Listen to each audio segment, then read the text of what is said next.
State of Origin Game 2 is just around the corner. The race for the spoon heats up in the NRL. Plus, the Swans are the number one team in the AFL, but are Carlton the next best?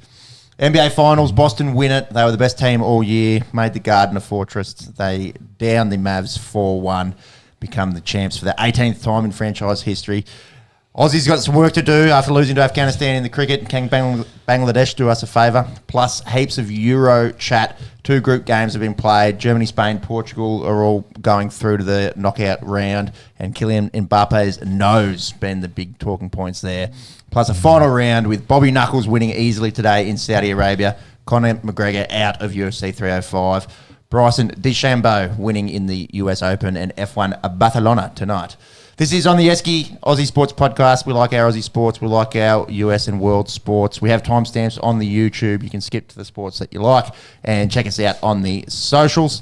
We'd like to start the show by shouting a beer. Shauno, who are you shouting this week? Yes, I'm going to jump across to the NHL to get my Stanley Cup update in On The Esky. Impressively, the Oilers have come back from 3-0 down to 4 Game 7.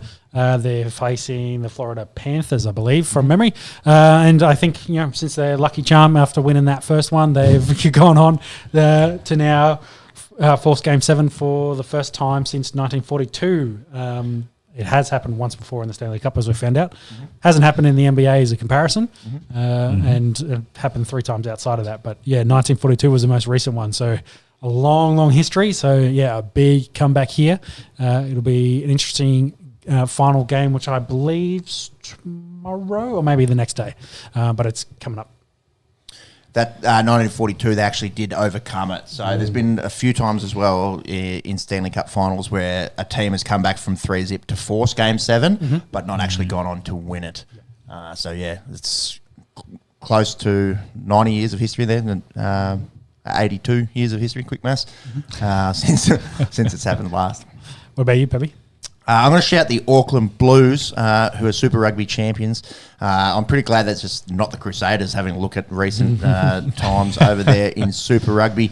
They did it easy over in New Zealand in an all-Kiwi affair, downing the Waikato Chiefs 41-10 to become Super Rugby champions for the 4th time. Our Brumbies down here in Canberra, making the semi-finals for the 3rd year in a row, just can't quite get through to that big dance. But the Super Rugby season has concluded. Wallabies side's been named. A whole lot of names in there that we weren't really familiar with. I think it was 13 debutants in the squad, so that doesn't necessarily mean 13 will debut, but 13 in the new look Wallabies side with internationals not too far away. Monks, who you got? Very good. Yep, I'm going to keep our NFL segment in the shout a beer. I am going to shout Trevor Lawrence a beer this week for, again, getting absolutely paid with his new contract. So details are he's agreed to a $275 million deal with the Jags, making him tying him with Joe Burrows with the highest paid player in the contract extension. I believe it's a 5-year deal, and I think he's got a $37.5 million signing bonus with an average salary over the 5 years of $55 million. 55, that's the number. Football Jesus, hey? Yeah. Making some cash. There's some interesting stuff coming out of that because is the value there? Considering Minshew is, I think, as a direct comparison, has had very similar statistics over the same time frame that Lawrence has been in the league. So, I saw comparisons with Daniel Jones as well. Daniel Jones leading him with not getting paid as much in his contract that he signed a couple years back. Yeah, so stats might not be there, but I think the Jags like his long-term value. They have made them more competitive. Of course, he's massive franchise kind of man, but he hasn't been putting up the numbers, say, that Joe Burrow has, and won the sort of games that Burrow has either. So some questions being that. And that also then led to some rumours about the NFL potentially creating a separate salary cap for the quarterbacks because the deals are getting out of hand. To me, it basically says, how can we've got a franchise guy, how can we pay him as much as we want without having to then, deal with losing a guy and potentially locking a quarterback into one spot for his entire career essentially. That's how the league works, man. You got to look at some teams, that went the non-star quarterback route, and Nick Foles winning it with Philadelphia comes to mind. Some of those Baltimore Ravens teams 20 years ago. That's the way they went down. They didn't fork out for the superstar quarterback and built great defenses, and you can win a chip that way. So I don't know if I'm fully invested in this new pay your quarterback outside of salary cap. I think it's hurting to be abused and used in potentially the wrong way. Yeah. So I mean, that's it. Like, it's all about the competition. Like, you've only got so much money you can spend on players. You got to use that money wisely. If you want the city or the state that you play in to do little side deals with sponsorships and stuff, then that's another question. But well, look at Brady going to the Bucks. Build the team and say, can we attract someone and pay them unders to go out and win a Super Bowl? Yeah. Well, even to that, it's also having a good culture within your football club to be like, hey, all right, I'll take a pay cut so we can pay other players to come in and build up a championship winning team. I don't see why quarterbacks would ever agree to this anyway. They're already getting the most money, the highest paid, and with the TV deals keep popping off, they're always going to get the most money. I think it'd potentially go the other way, where a bit of conclusion, the owners pay their guys and beat the prices down a little bit. I think you probably want to be on the salary cap. So I think it probably, knowing the NFL owners, they'll make it happen if they really want it.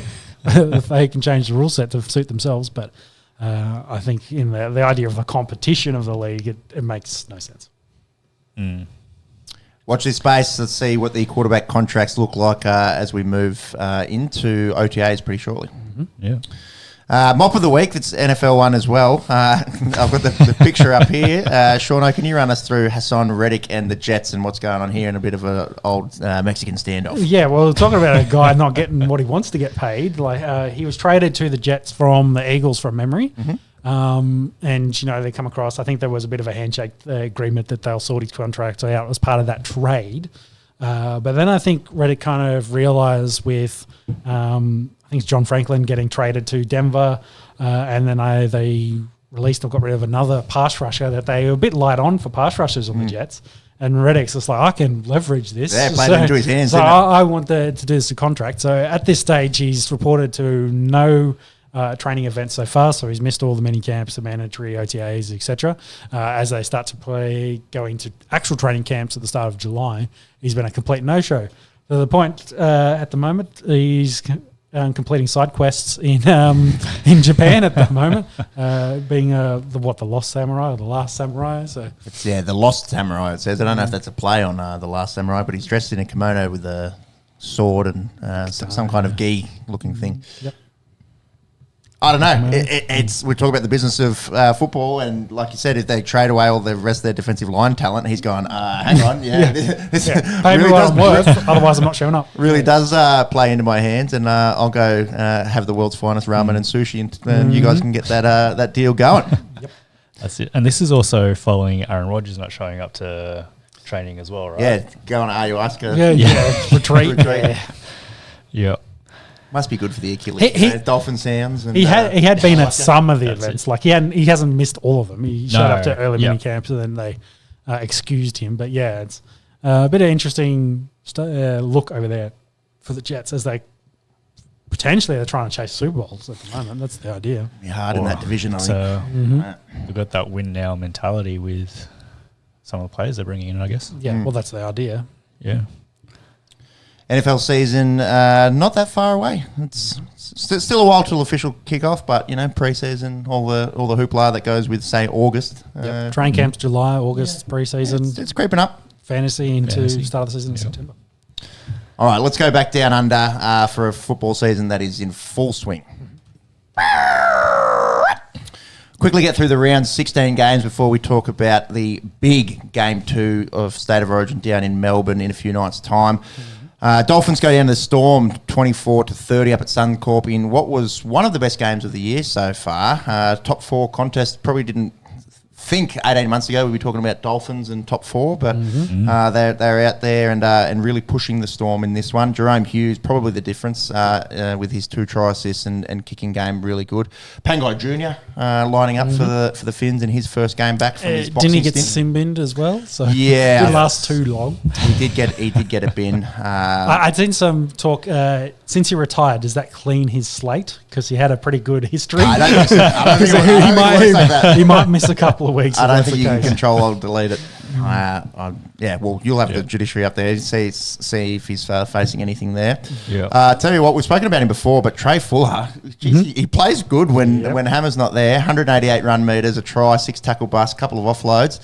It's going to be hard for Wayne to leave him out, although we did say this last time and he got left out. So I don't know if they're going to have a 14 jersey for him or there's no chance that Hammer's not playing fullback. No, not at all. Was this Papahan's first game back as well? I think it was his first, yep. Yeah, He so ducked good to under see and him back. Scored a try himself. I think Pangai Jr. just facing a fine. Fine, Yep. lucky. Grand fine with an early guilty plea. Yeah. So that's all sorted. Won't be missing any games there. Storm solidify at the top of the table. Boys, who saw this one coming? Yeah, what happened to the Warriors? Just didn't get off the bus. It was like, Did they get on the flight? yeah, it didn't seem like it. 66-6 to a Titans team which prior to kickoff had the second worst attack in the league. Can you find their injury list for the Warriors? Yeah, it's starting to get pretty substantial, and SJ Hammy is probably the big news out of this one. And just see if they've got a time frame there with Hammies. We've obviously seen with Cleary and the like, these recurrent Hammies not being To be confirmed. Yeah, good at the moment. It's just TBC, isn't it, for SJ? It's a big out for them, and especially in this game, they might have been the reason why they just the wheels fell off essentially, and Titans put them to the sword. Having said that, their injury list compared to some clubs is not that extensive. Like looking at the Tigers or the Roosters. Go have a look there. at Manly. Yeah. Yeah. It's really only Dallin Watene-Lesniak and Rocco Berry, I think, out of their starting 7 that were missing. So, no excuses there. 66-6. That's the biggest score for the Titans. It's their biggest winning margin. Jaden Campbell's 26 points was a Titans record. Did he get hurt in this as well? Right at the end, possibly. Yeah, I think he did a wrist or something. It might have been post game because I'm pretty sure he played 80. Nothing listed yet. Hand TBC. Yeah. Jaden Campbell. Where am I looking? Oh, yeah, I was looking at the Dolphins. But I was still on the Dolphins. That other Queensland team. Yeah, I think they're sweating on that a little bit because he was playing 6, I believe, for them. And he was very good in this. He was. 4 tries to Cam Pereira, double to Kinney. The spoon race looks interesting. We'll get to the Tigers smacking the Raiders up in just a second. So Jaden Campbell's awaiting scans there for his hand. We'll watch his space in the coming days. Yep. What do you think about RTS getting cement for putting a guy on his back? Looked like a clean shot a few years ago, I would have thought. Same. I don't see what the sin binning offence was. He hit his head on the ground or something? Like, What do they call it? Is it dangerous contact? Is it that didn't what go it gets? above the horizontal? Like, was it a shoulder charge? Is that the reason? Well, there's an arm involved. And he drives through the tackle. Like, I was perplexed looking at the video of this. So was RTS, and so was the comment section. Yeah. Having said that, did it have an outcome? Did it play on the outcome of the game? No, but it's a very, very strange sin bidding. Yeah. Monk's having a look here. Check it out. The score at this stage is 36-0. I don't think he goes. There's no shoulder charge. Doesn't go past the horizontal. He wraps him up. It doesn't go above the horizontal. Like, he hits his head on the ground. There it is. Yeah. I think it's the head hitting, slamming on the ground. I think that angle as well, you'll find his shoulders maybe do duck below horizontal. Yeah. So it always looks worse in slow-mo, doesn't it? Yeah, and the ref's kind of seeing it from that angle as well. He's probably seen the shoulder and head going into the turf. Just go nice and slow here. Yeah. Well, so at that... that angle, that's a past the horizontal. Yeah. And his head does hit the ground with force. So I guess from that you can see, but the back angle of this, it just looks like he lands on his back. Watching it live, didn't really seem that bad, but it always looks worse in slow-mo, doesn't it? Yeah. Score at this stage was 36-0 Titans, so that was really just the nail in the coffin. Yep. Roosters beat the Bulldogs 26-8 in pretty atrocious conditions up there in the Central Coast. A lot of talking points around Brandon Smith getting dropped last week against the Eels. He didn't rock up for their mid-season review. As we talked a lot of speculation amongst some of the Sydney media. Seems like the vets got stuck into him, and they've stood him down for that game as kind of punishment. But yeah, whether we see writing on the wall or not, there's all been all those rumours. He just doesn't fit what they do and their style of play, and potential of going elsewhere.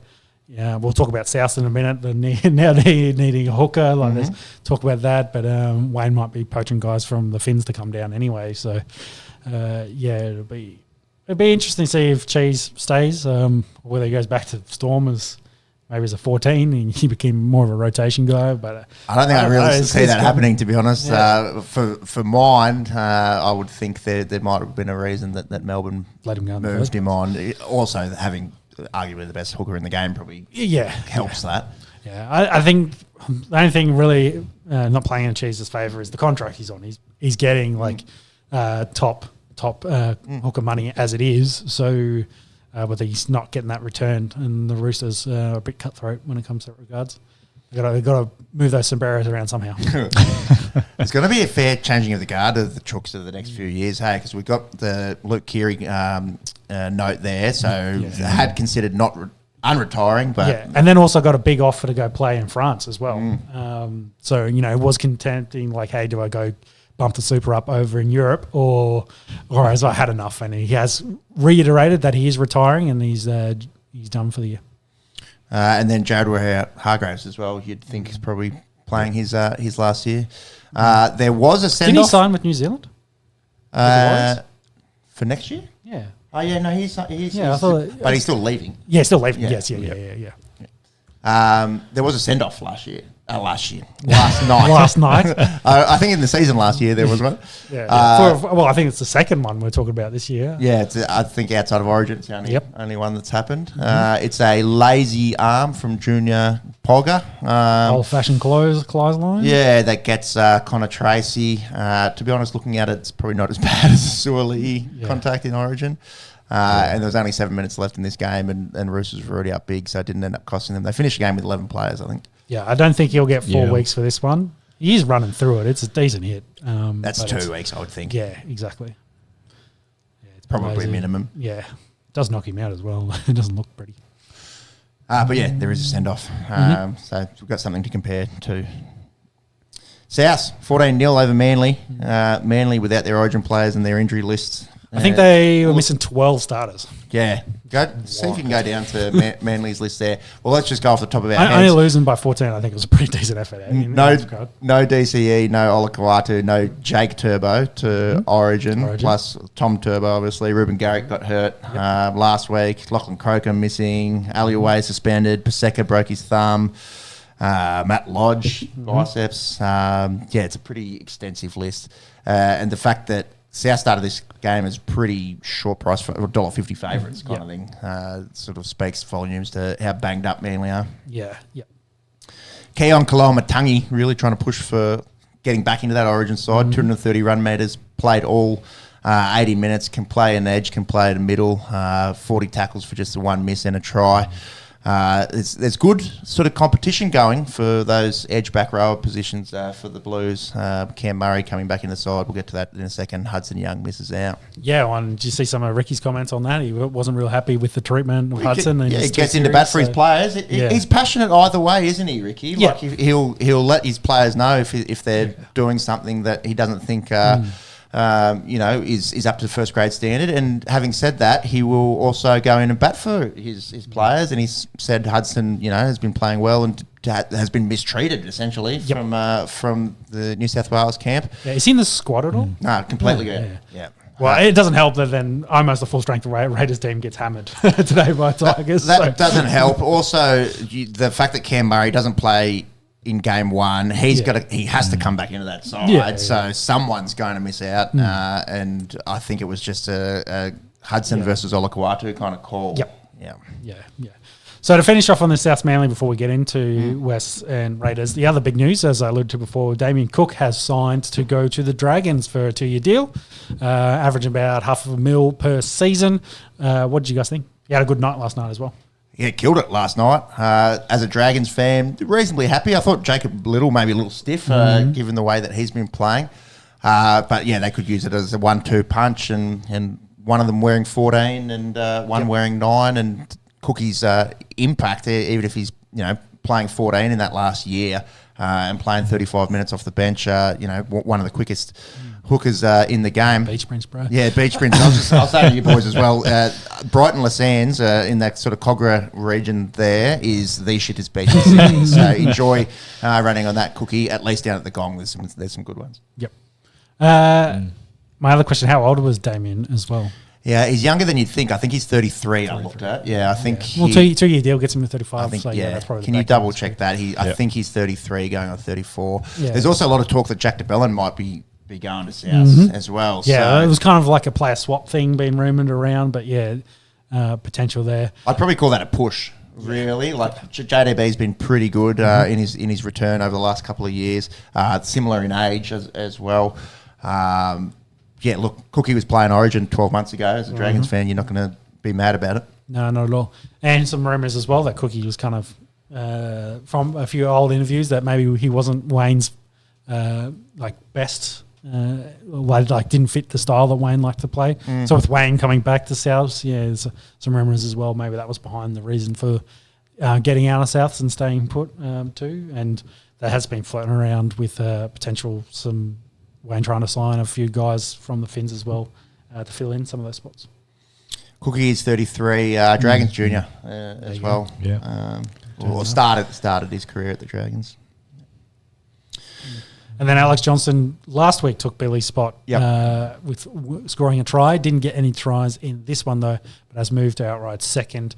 Would be a pretty massive effort from him. Yeah, I don't think he's catching Irvine this probably season. Not this year. He's but 20 behind, I think. It's a matter of when, not if, essentially. Yep. What happened to the Raiders this Arvo, boys? Did you catch much of this? No, I didn't. And when I checked into it when you were saying, what's up the Tigers, and I saw we were down by 30, I think, at that point. They did make it semi-closer with the last 20 minutes, but it was all a little too late. But looking at the Raiders list, essentially, it's the same team that's been playing the last month and a half. And they've just got hammered back-to-back weeks. So, yeah, some real question marks need to be asked there. They kind of had a mid-season drop-off lull at the moment. And, that could be because they're playing a bunch of young fellas in the halves that they're, in their first kind of real season in the middles. They've got to learn, and it is a long season, but I wouldn't expect them to drop this much to the Tigers, considering they've got really no one in Origin, and they'll should have basically the squad they've had for the last month. Yeah, I don't think there's any excuses for the way they've played the last 2 weeks since that gritty Golden Point win with Rapa up at KO Stadium a few weeks ago. They've been completely outclassed by both the Cowboys and the Tigers. Yep. Yeah. Credit to the Tigers. Sorry, Monks. Dewey back from his ACL. Appy Coruscant, very good. Lockie Galvin. After Did Appy play in the halves this week? Or? Nah, because Galvin's back. So Appy back to 9. Galvin had a little fracture in his hand, but I think he only ended up missing the one game. I was just going to say he had a good game. Like, I think because he scored like right at the start of the game and right off the kickoff in the second half as well. I think I just gave the Tigers the momentum to start with in the game on the both halves, and just kept on rolling with that. And the only reason Canberra really got back into it was the sin binning late in the second half that left the Tigers down 1 man. So it means the spoon race is really headed up. We'll go through the whole ladder from top to bottom in a second. But there's a new contender. Well, Parramatta sits last, don't they? Let's start from the top. And they're going to have a tough run with Moses has to keep playing Origin. Let's start at the top. We'll go down the bottom and talk about the spoon because we've got a new contender. Storm sneaking a 1. Yeah. So Storm in first place at the moment with favourites to win the premiership, Panthers sitting at number 2. Sharks and Roosters round out the top 4. After them, the Dolphins have slipped down to 5th with the Bulldogs, Broncos, and then Cowboys. Preston from the Doggies. Yeah, definitely. Rounding up that top 8. Crichton's made that team so much better. Like it's even making him captain. Obviously, it's worked. Like it's really unlocked them. Yeah, he saw it in Origin when they brought him over from the other edge, and he's just so elite. And I think he's 23. You forget how young the bloke is. Obviously, didn't get the win last night, but things looking a lot better for the Bulldogs. Mm-hmm. Problem is, it's so jam-packed. So you got to 18 points there, Monks. Run us through the rest of those 18 points. So, Bulldogs at 6th are on 18, with Broncos, Cowboys, and then Mighty Dragons at 9th, and Raiders at 10th. They're all on 18 points. 5 teams on 18. Yep. And then after the Raiders, we've got Manly, Knights, Warriors, Rabbitohs, Titans, Tigers, and then Eels. So Eels sit dead last for the first time this year. That's 3 teams all on 12 points, with both the Tigers and Titans having big wins this week. Like you can understand why Manly, Knights, and Warriors are where they are, because Turbo, Ponga, and SJ is essentially those reasons. South, you still don't know why. South have been South. They've been a lot better. Yeah, correcting ship now. They're getting a lot better now. No Wayne's coming. That they have to play better.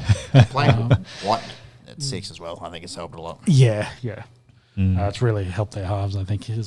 Definitely. And then Titans, we knew the Titans were going to struggle. Tigers. But Eels, I guess, same conversation without missing Moses, missing King. They've really struggled. Reason why the BA got the sack. So, but of that list, you'd think Eels will probably struggle in the next month to kind of make any headway around the Origin period. You'd think with their main man Moses kind of coming in and out of the squad. Yeah, I think their saving grace is that some of those other borderline forwards in Junior Polo or Regan Campbell-Gillett, RCG probably not going to get picked for Origin anyway, but that they're not playing Origin. So it's going to be a tough run for Parra. Who have they got the next month, Monks? If you wouldn't mind chasing that up.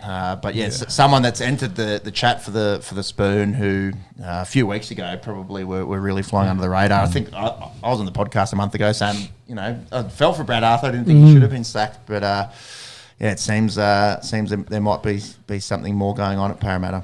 Yep. So they get the Knights, South, Titans. So they have to win both those games. Some good games there in terms of the Spoon. Buy into Storm. Yeah. So we'll have probably a better indication by the end of the Origin period. Yeah, lose to the Titans and the Warriors. Titans and Souths. Souths. They're going to be really struggling. That's it.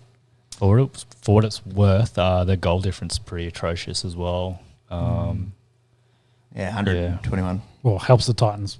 Points difference. You've been watching too much Euros. Yeah, the Titans and the Tigers getting big wins helps them for sure. Yeah. Thank you, JYD in the chat, Joey Manu as well, in that list of Chooks leaving. It's going to be a different Chooks outfit next year, that's for sure. Let's talk about State of Origin. So a little bit of back and forth between Madge and Billy throughout the week, Shauna. Yeah, some funny talk about who's targeting who, and check your history of stuff that's happening. So it's. I don't think it's too much. I think it's more media beat up than anything. I reckon so too. Like, yes, Walsh got hit high. We talked about it.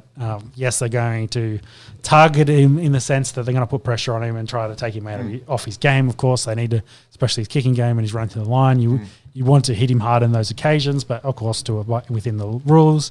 Madge sending some shots that we don't do any of that, blah blah blah, and. Some funny comments, I think, from Gordon saying no one knew what Madge was doing when he was on the pitch, but when Billy was on, you knew what he was doing. So, game planning for a certain player, etc.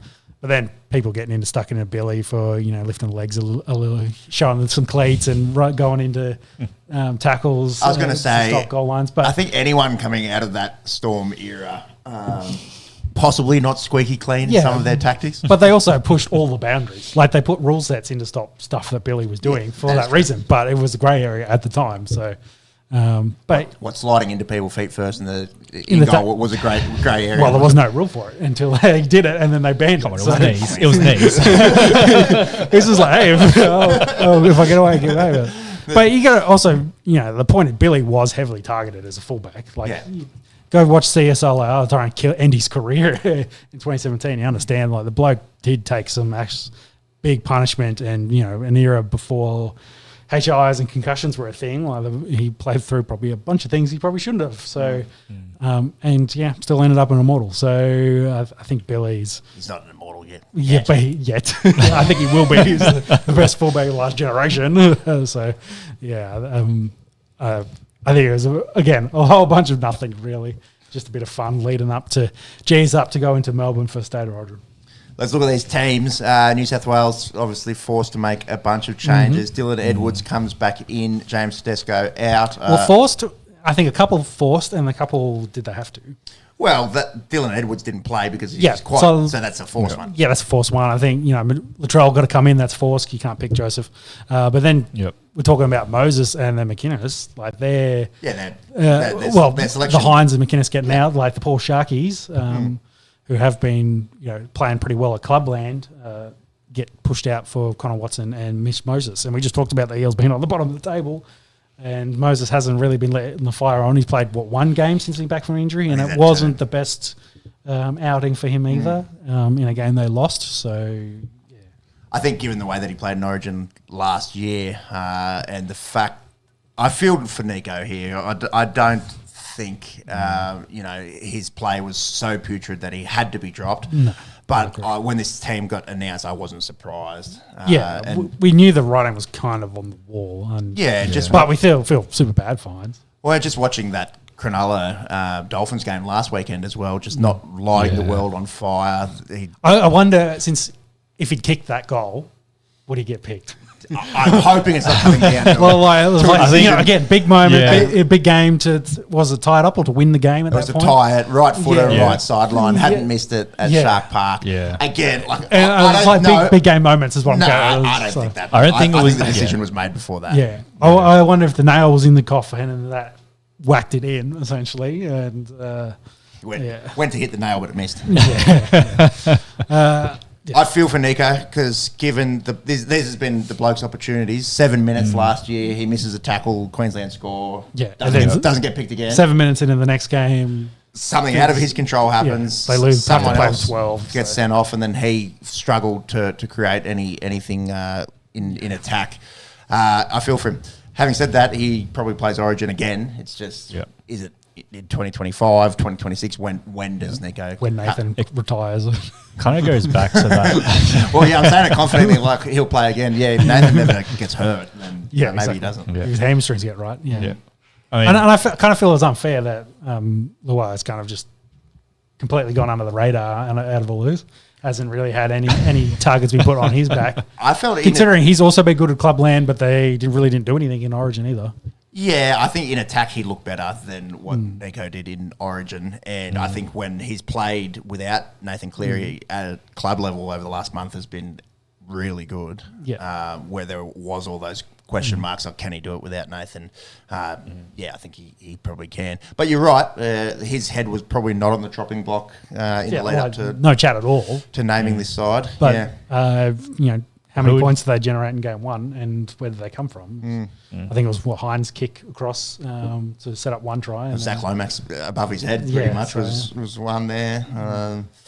They need to score points. And Moses has got a massive task at hand after missing 10 weeks of footy with a broken foot and come back and have the hopes of New South Wales on his shoulders. Feel for Nico. Hope he wears sky blue again at some stage. Is it kind of that problem where we've just got too many options?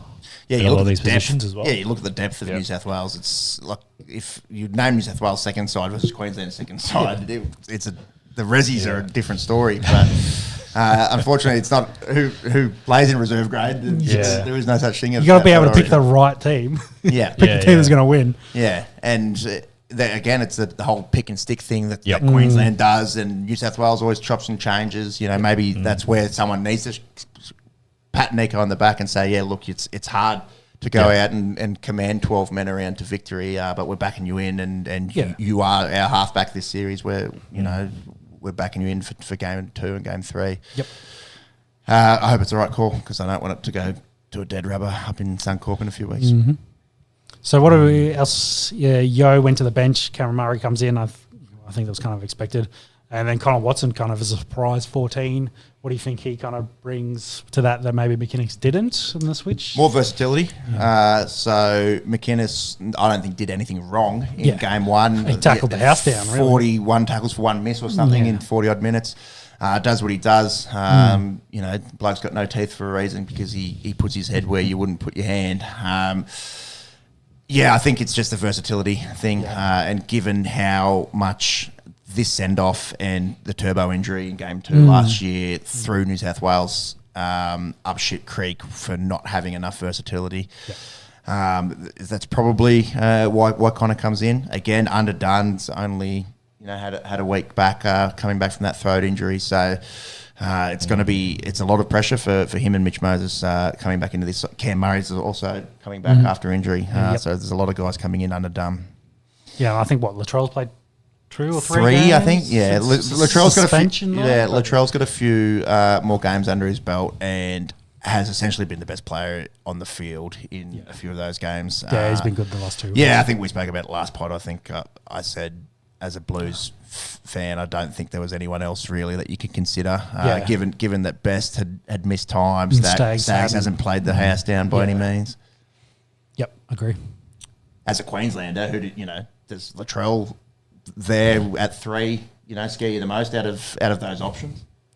I think you understand the talent. It's just the recency sort of side of it as well. South has been dreadful. He's been a big component of that because he's probably a better centre than he is fullback. So that's also a good point. Fitting into this role, I think he'll probably do fine. I don't think it's the scariest thing I've seen, but of those options, I think Latrell was the right choice to make. Yeah, his origin record's really good as well. Yeah. So Yo goes to the bench. Cam Murray to start at 13, probably game 3 last year, plays into that a little bit. Olakwatu and Leniu keep their spots. Leniu was insane in the 30-odd minutes that he played in game 1, gives a bit of oof off the bench. Yeah. Is Turbo going to play 30 minutes again, or Jake T, that is? Yeah, I don't think that was the plan. You go down to 12 men. I don't think it was a plan to have your captain play 29 minutes. He should be playing 50 odd, I would think, and at club level shows that he can play 70 plus all the time. Hudson Young, the unlucky man, misses out. Yep, as we mentioned. Yep, I think Olakwatu just a bit too good this year so far. Yeah. Mitch Barnett, Cam McInnes and Keary were the reserves. Keary played on the weekend, obviously got released to go play, and Mitch Barnett's still awaiting his Origin debut. I do feel for Cam McInnes. Actually, I have thought of someone. What about Matt Burton? He kind of missed out he as went, well. He went from 18th man to out of the squad. Yep. Again. Could have played in the centres. Yeah, they could have maybe give him a go in the halves. Yeah. Doggies haven't been too bad. There's 6 on the table, as we mentioned. I think Burton's really good. Gives you an extra kicking option as well. I would have had him still in the squad and saying, Berto, you're a New South Wales Blue, and we want you around the boys here, rather than bringing Keary in to have him get released to then go play on the weekend. I would have had Berto, I think. But I think Mitchell's been too good to leave out of the starting team. And you couldn't drop Lomax after his game 1, I wouldn't have thought. No. Queensland, less changes, probably less to talk about. Reece Walsh gets through his 11 days. Not based, but passed.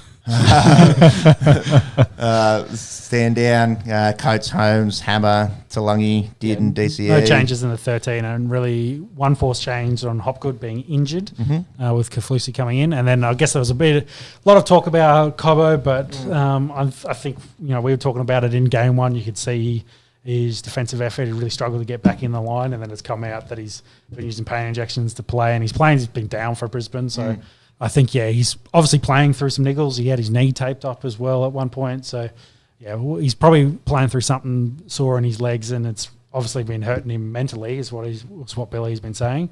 And he kind of needs a bit of a break. So they've gone with that as the reason for leave him out of the side.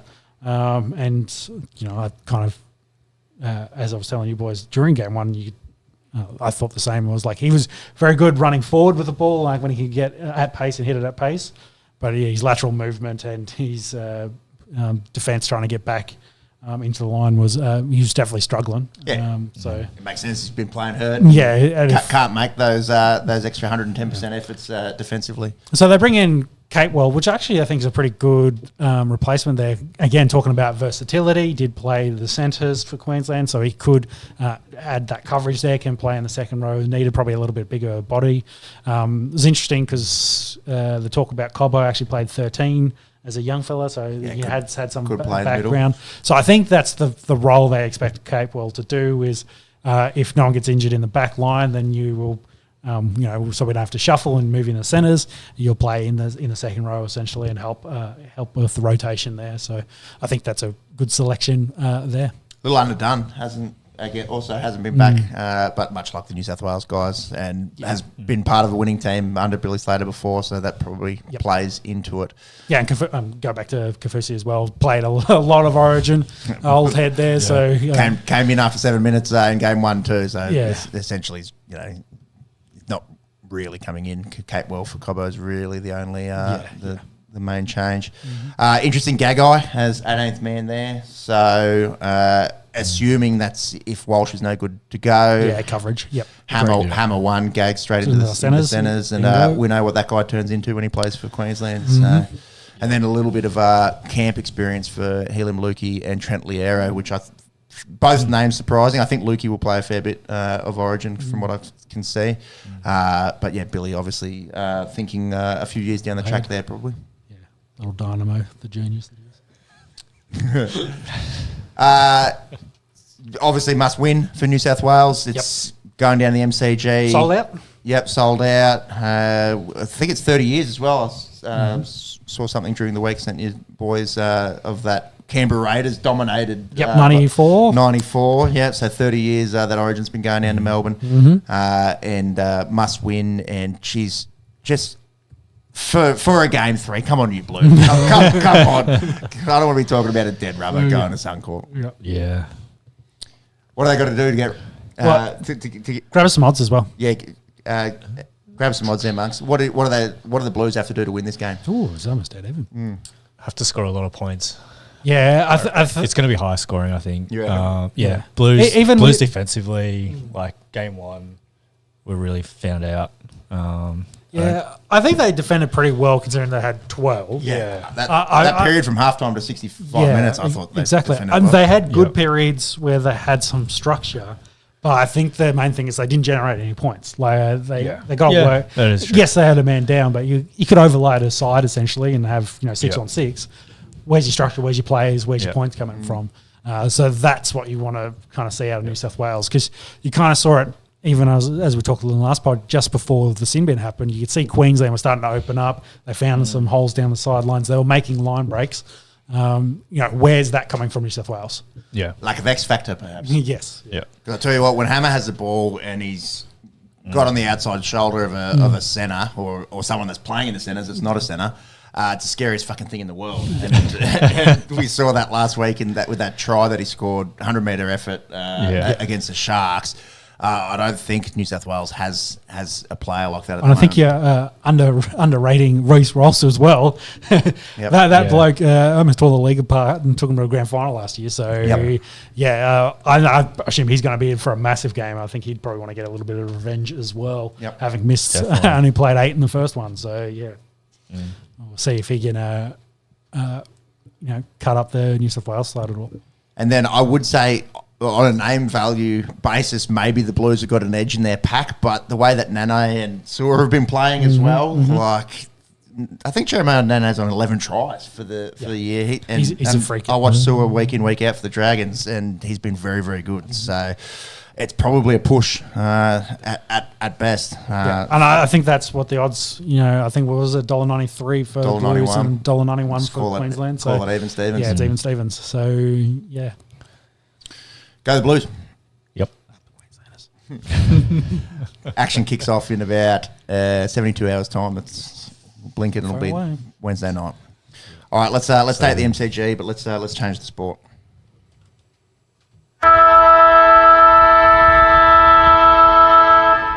Dusty played his 300th last week at the G. Massive crowd. I think it was 92,000-ish. Tigers, unfortunately, got pretty handily beaten. Kicked by the first Hawks. goal, but they didn't do much outside of that. You see the Dusty merch that got sold at that place? No. They sold it. They sold out. They were slinging all kinds of Dusty merch, and obviously him being managed for what would have been his 300th away makes even more sense now. Yeah, definitely. Dollar bills, yo. Oh, yeah. He's still pretty good as well. Yes. A little bit alluded to a few weeks ago, like, is he past his prime? Yes. Is he done? No. Anyways, Tigers had a bye this week, so had to get a little bit of Dusty chat in there. What about that now? Carlton. Be happy. Yeah, they looked really good. 63-point winners against Geelong, a game that they lost 6 weeks ago. Yep. Obviously, Carlton have been going up and Geelong have been going down. Yep. Cripper with 41, not normally like a possession-based midfielder, normally good for 25 and a goal and some tackles. He just had heaps of it. And Tom DeConing, the improvement just this season in that guy's game has been incredible. Racked up 25 disposals again, 34 hitouts and a goal, and seeing him go back and forth with his brother and really getting into it. And the poor mum, who actually seemed to be enjoying herself a little bit. One of the better things that you'll see at the footy this year. Charlie Curnow, 5 goals. Blues, on paper, they're second on the ladder, are the second best team in football as it stands, I would say. Anyone else seeing it differently? Yeah. No, I think you're exactly where they are. It's kind of reflective of what the team are. I don't know if the Bombers are real or not, or whether they're a fake team. When it comes final time, Collingwood are there just repeating what they did last year, and I'm not so sure about the Dockers, and especially Port Adelaide after yesterday. So yeah. Well, that's a great segue into Port, getting absolutely dusted at home by the Brisbane Lions, 152 points to 73. Eric Hipwood's been pretty good. Yeah, he's actually probably unlocked them since coming back. I just checked; they've won 3 in a row since the bye. So they've kind of starting their momentum, and are they 9th or 10th? 10th. So and I only think 2 outside the 8. So they're not far away after having such a poor start to the year that it hasn't hurt them yet. And I think hopefully they're hitting their straps and they're going to make a run here for the back half of the season. 13 goals for Hipwood in those 3 games. Lockie Neal, 37 disposals, had it on a string. Josh Dunkley, 32 as well. And Big O probably doesn't get enough credit sometimes. 18 disposals, 31 hitouts, 3 goals. Absolutely dominated Jordan Sweet around the ground at least. He was a big part of that. Port booed as well. Yeah, a bit unhappy with Kenny. I don't know if it was Hinkley getting booed or they getting booed. They were interviewing Port fans outside the stadium because they were leaving early. And a lot was said about we've had enough. Like we're sick of it. It's the same shit. It's a different year. It's been however long since we've made a run for a premiership. We can't be playing like this against a team like the Lions, etc. So a lot of calls for his head. So it'll be interesting how that plays out in the coming weeks. Of course, what have you done recently for me? Win a few games. I was going to say, like a month ago, they were flying. That's it. But they're sitting on, again, to talk about the Lions coming up, they're sitting in 8th. They're the ones in trouble at the moment. The others are hunting down. So it's 3 in a row as well for Port, isn't it, that they've lost? So you don't get long in the AFL, do you? And considering you got Melbourne and the Lions sitting right behind you, and they're teams you'd figure to be in the 8, they're definitely chasing you. I think just as big as well, them losing at home to Lions who... By a lot. And considering the Lions usually don't do too well in Adelaide, it's I don't think they were happy. Port play St Kilda this weekend. They'll need a redemption game there, and Lions clawing their way back up after a very ordinary start to the season. Good pun. Swans win again in the Battle of the Bridge. Pretty wet conditions there at the SCG. Scoreline probably finished better than the game actually was. Sydney pretty comfortably up at 3/4 time. Errol Goulden, 41 disposals, 12 marks in this one, and a sausage roll. And the Brownlow, Heaney still stays as favourite, but games like this is what is going to stop him from winning a Brownlow, because that was definitely 3 votes Goulden and probably 2 votes for Grundy. 28 disposals for the big fella again. Been so good. Yeah, we spoke about it 2 weeks ago. Speak about unlocking a side. Yeah, that He's been midfield the is just so good now. missing piece, baby. Vance Joy says hi. When can they lock up the minor premiership, by the way? They're 12 points in front The of 12 your clear, Blues. but you'd still need another few weeks, wouldn't you? What are we, round 15's just 15. finished. We've got 7 rounds total to go. 24. So, my maths is good. 9 rounds. 9 rounds. So that's still 18. we're still like Yeah. 5-6 weeks away. Yeah. They'd have to lose out, though, from this point. No, it's still 9 weeks, and they're 3 games ahead. All right. Quick maths. But yeah, it's. Having said that, they should win the minor premiership. Yeah. It's probably don't hand them the trophy yet, but That's they're what we have September for. yeah, exactly. But they've definitely got one hand on it at the moment. Bloody oath. That's how you do. Melbourne had one-handed victory yesterday. They held on. 3-point winners against North. That's 2 weeks in a row that North have gone so close. so close, but so far. We may as well speak about last week, given that we didn't pod. It was Collingwood's second biggest comeback in their very long history. Yeah. So you feel for North Melbourne. I think they're up 54 points in that game against the Pies at some stage in the third quarter. Absolute capitulation. Yep.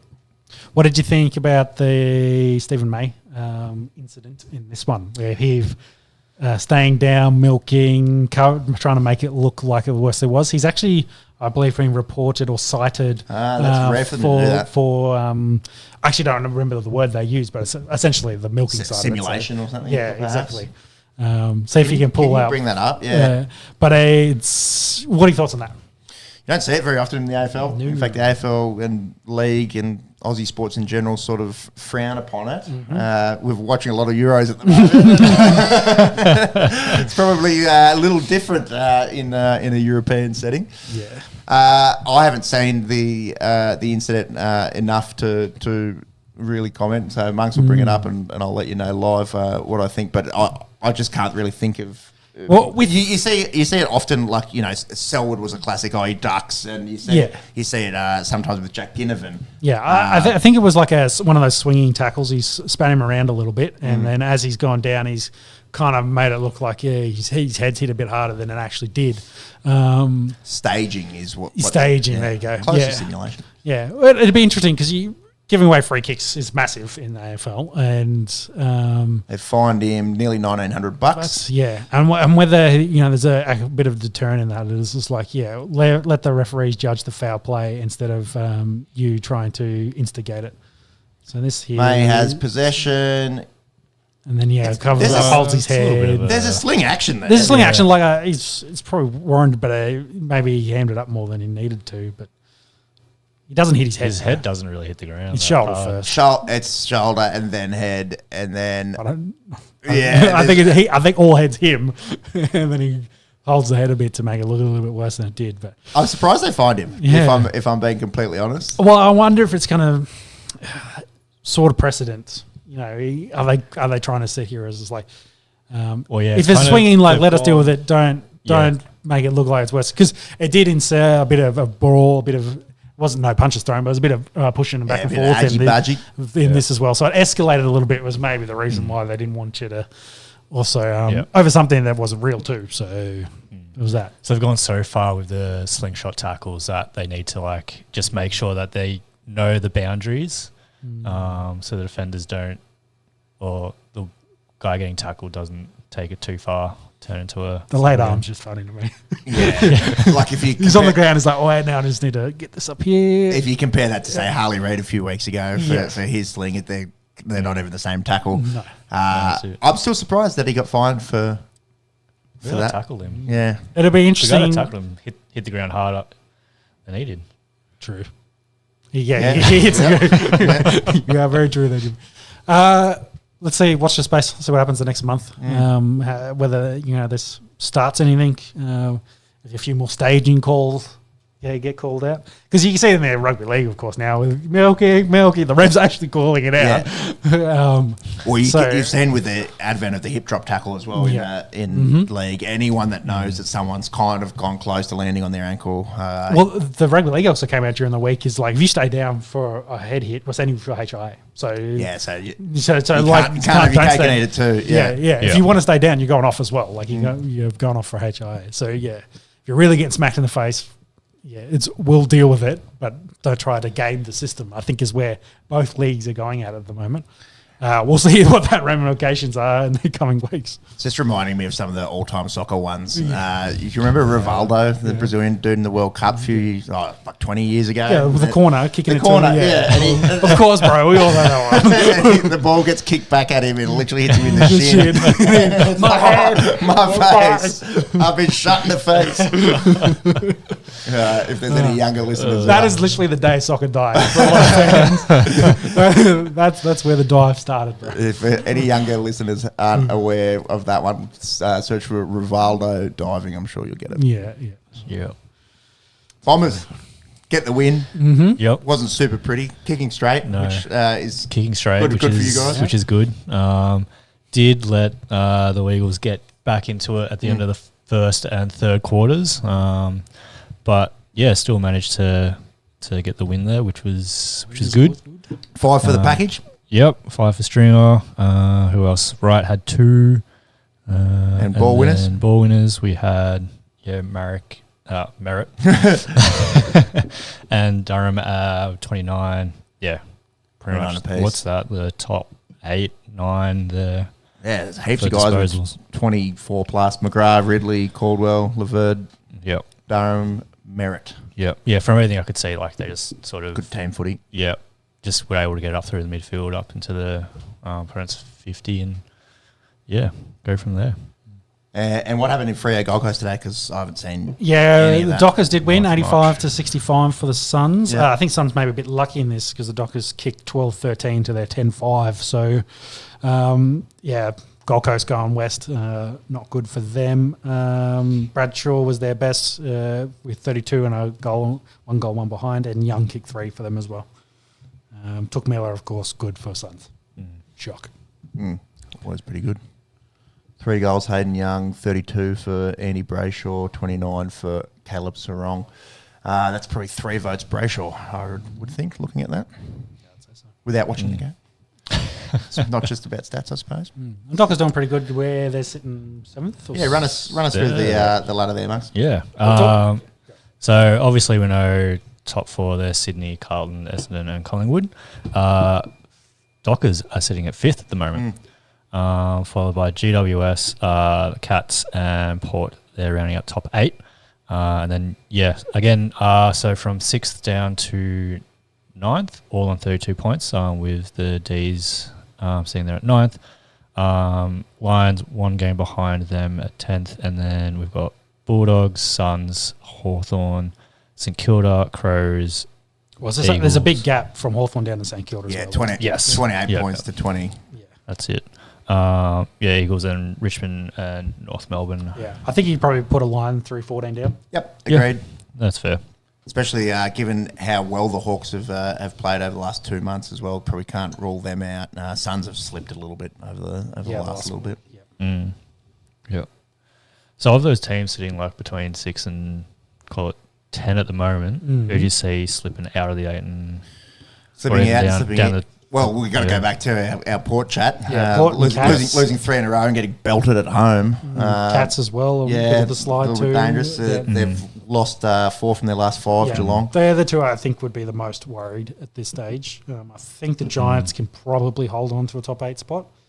It wouldn't surprise me if Cats and Adelaide fall out and say Melbourne and Lions move in. I still have a pretenders tag on Melbourne, given they only just got past North and were atrocious 2 weeks before that. With Petrarca season done as well. That's been confirmed. So the injury had happened, but we're kind of like, visceral injuries often you can be back actually within a month. Yeah, it depends on how bad it was. But was it 4 cracked ribs? It was a lot worse than what we Spleen. A heavy laceration on the spleen. I think was a grade 5, the top grade there was. I think grade 6 was removed. Removal. Yeah, that I think is a joke. And he had a punctured lung as well. So had surgery, of course, on the spleen to sort all that out. And even with recovery times, it was like, you're rushing it to make finals, and even still, it's probably not worth it. So I think they've been safe with Petrarca, which is a good thing to do, and shut him down and see him next year, which is a huge out for Melbourne. Massive, so it'll be a big challenge for them to slide into the 8 without him. They've had a pretty big drop off over really this season. Well, last 3 games. Yeah, really. But it was happening before true. Petrarca injury, and then since that, it's been pretty ordinary.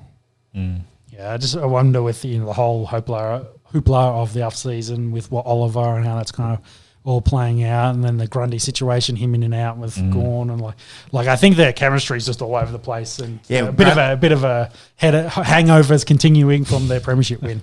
Grundy had been feeling pretty vindicated, thinking, probably wasn't me, guys. Oh yeah. Yep. So I think they play Brisbane as well this weekend. So it's a good one to look. Actually, if you wouldn't mind just bringing that up as well, are we through the rest of the bye games as well? Pretty close. Sorry. Matches. Round 16, Max has got it there. Yep. It's the Friday night game is Lions and D's. Lions heavy favourite at $1.22 in that. So short. Swans and Freo, it's a reasonable one, although at the SCG.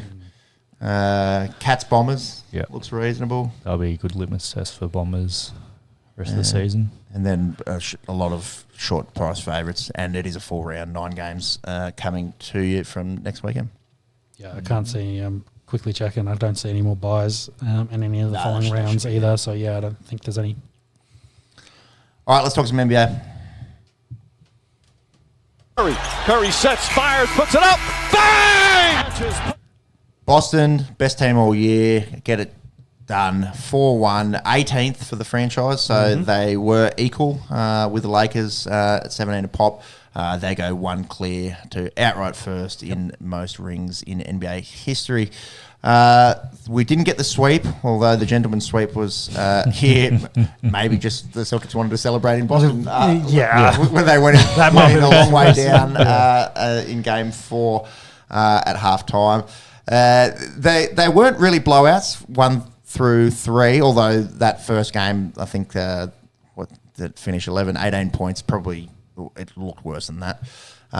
Drew Holiday massive in the second game, and you see the court side for that Mavericks home game with Patty Mahomes, Travis Kelce, Emmitt Smith, among others. Luka failing out late in that one, probably was the nail in the coffin. What do we think of the series? What do we think of the season?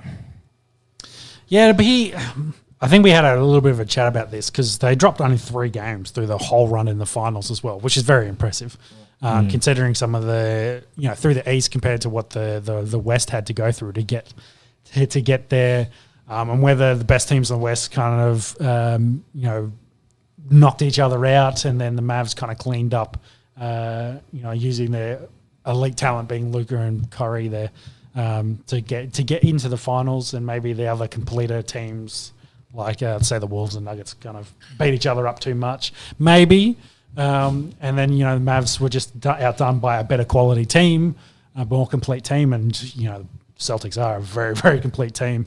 Adding Holiday to that squad, I think, really put them over the edge here. So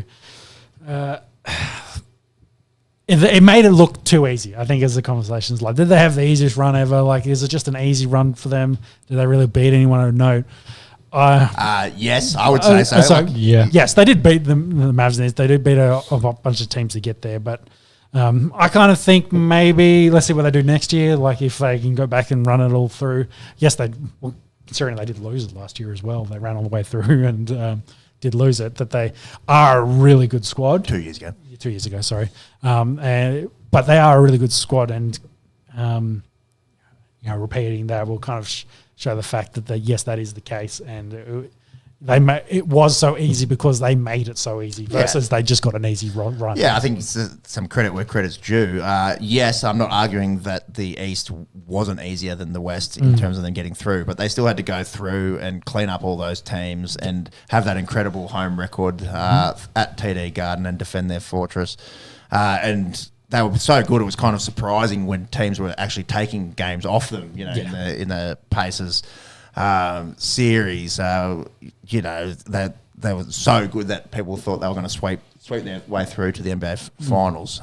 So they can't control the fact that the West is a bit deeper at the moment. They still have to go out there and beat the teams that they've faced in the East, and they ended up getting a Mavs team that probably had a bit more attrition going through the West. Going through.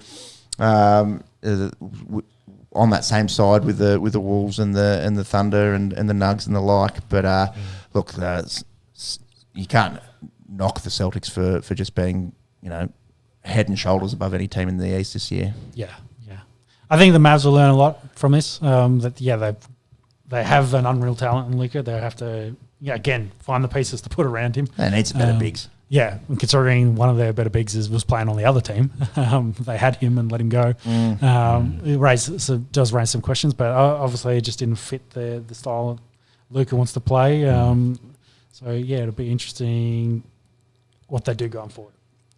He is too good a player to not win a ring. 5 times in that first team All NBA in a row. Barring injury, you probably see that happening again over the next few years. Yep. Bring in maybe one key big signing, and also the fact that in last off season when they announced the Kyrie deal, a lot of people, including myself, were like, "That's not going to work." Definitely proved us wrong, and formed the most potent backcourt in the NBA. True. But I guess in this series, Kyrie was a bit lacking as well. Night by night. There was that game three, where he just lit things up, and he probably has to work a little bit on his consistency. We know that. We know he's talented. Yeah, of course. It's just, are we getting 2023 Kyrie or are we getting 2018 Kyrie? It seems to be a bit of a coin flip, whereas Luka's a bit more consistent. Yep. We're just going back, looking at the stats. Luka led the entire playoff series in points, rebounds, and assists. Incredible. He dominated the playoff series. Yeah. Having said that, very rare a team that loses 4-1 to have the NBA Finals MVP. That goes to Jaylen Brown. If you wouldn't mind getting some stats up there to compare Tatum and Brown, what were our thoughts here? Yeah, it was interesting. I think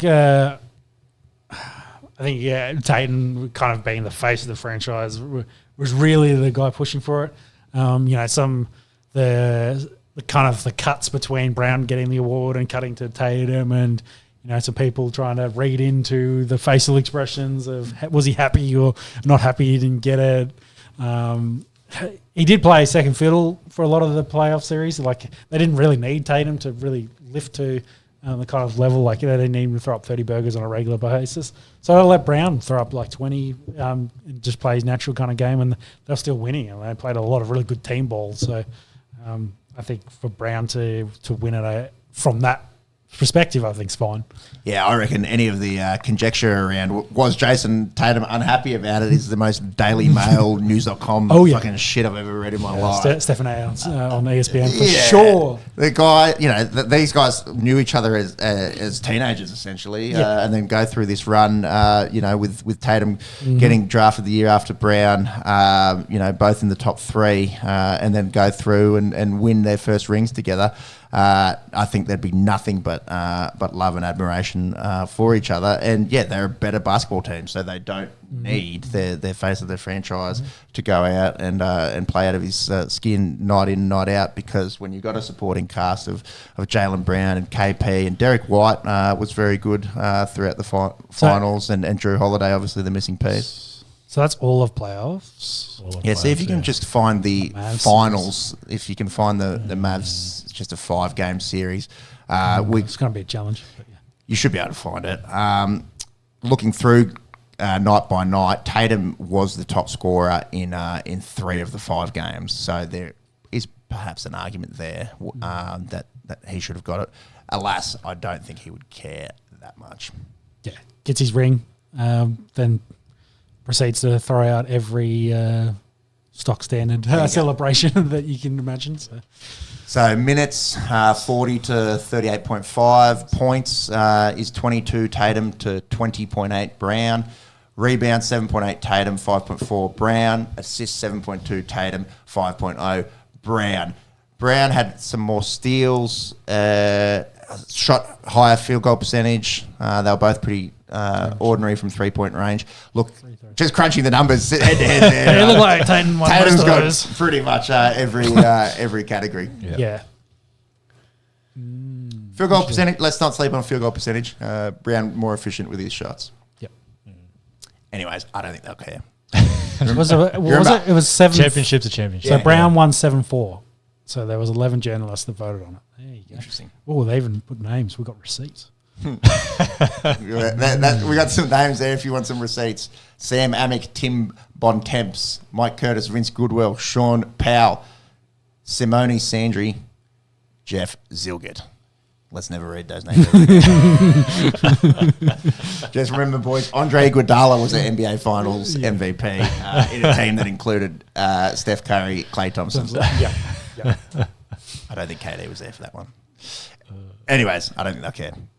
What about Joe Mazzulla? We're going to talk about the 35-year-old. He's the youngest coach to win a NBA championship since 1970, which was Bill Russell, who I think pretty much just went from winning rings as a player to winning him as a coach. Actually been a fair few, Marks. If you wouldn't mind finding the youngest coaches to win an NBA championship, there's probably 5 that have done it under the age of 40. But considering Joe Mazzulla's only other head coaching experience was at Fairmont State, a Div 2 college team, before joining the Celtics and going, working his way up essentially through the Celtics system. Pretty incredible sort of stuff from a guy that's 4 years younger than LeBron. There you go. You're under 40s.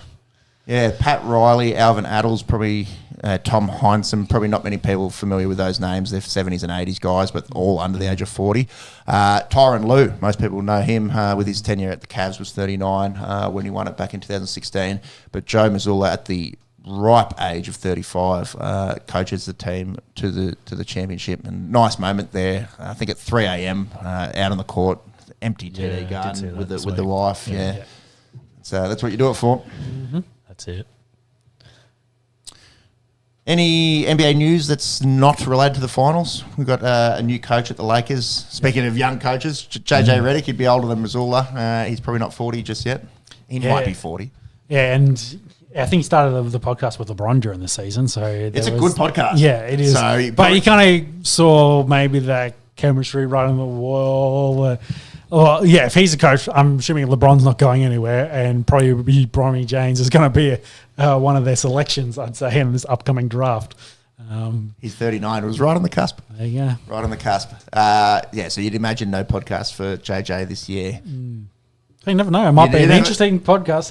I don't think there's many NBA coaches. There's none. do podcasts. not regularly, at least. Not as a host. You see NBA players have their own podcasts. There's plenty of them. Yeah, so it is a different world, but I doubt to see it out of a coach.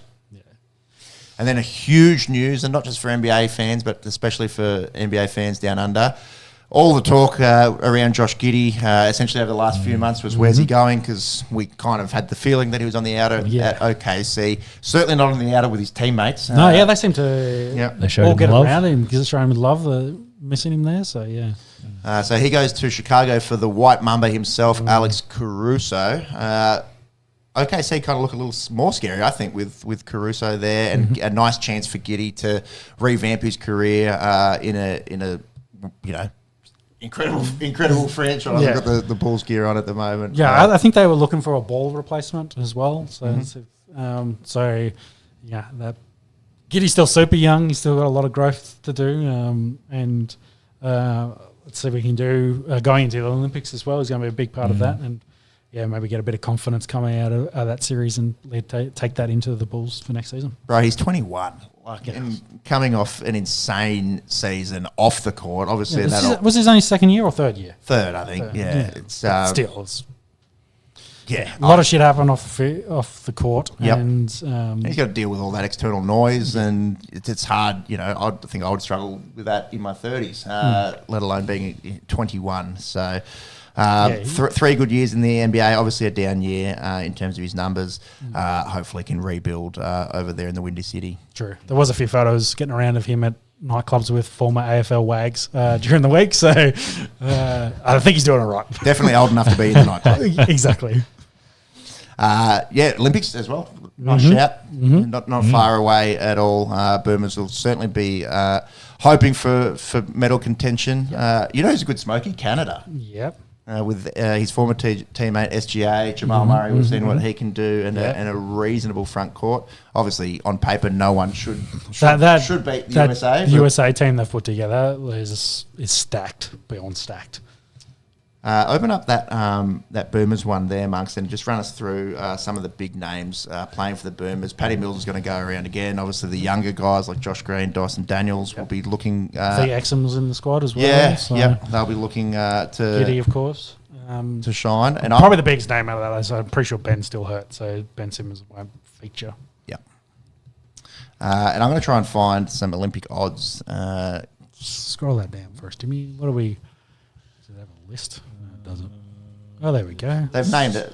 Yep, there's a list. Yeah, there we go. I'll just go big names. Dante Exum, Dyson Daniels, Jock Landale, Joe Ingles going around again, Josh Giddy, Josh Green, Matisse Thibault, Delhi going around again, Paddy Mills, Xavier Cooks, amongst others. Look, no chance why we couldn't scrape in a bronze, although I feel like a lot of the bigger name guys like your Paddy Mills, Joe Ingles, obviously pretty long in the tooth these days. So, hey, but they pull that green and gold on though. They lift. Do you see they were blowing up about the jersey? It's a bit tight fitting. It looks like a warm up. Yeah, jersey it looks like they're about to hit the gym and do some reps. So, from my understanding, that was just like a training thing. It wouldn't be the actual. Oh, it's not. Like the shape and the fit is incorrect. The colors are right. Okay. Right. Yeah, I think because there was a lot of outrage and a lot of, Giddy was one of them saying, well, that's an absolute joke. But then I think the supplier came out and said, that's just what we have. It's just showing the design. The actual shape will be a traditional basketball jersey. So, we'll see what happens. But got odds here. I was trying to find them. We don't have an Australian market just yet, so we'll have to convert from the American way of doing things. We are 1, 2, 3, 4, 5, sixth favourite at plus 5,000 with Germany, world champs, sitting in front of us. France and Serbia at plus 1,000. Canada, they're not really smoky. They're second favourites, plus 900. USA minus 400. Yeah. About a month till the Olympics. It's crazy. Moving quickly. Very fun. We've got some other world tournaments. One's world, one's Europe to talk about. Let's get into the Cricket World Cup.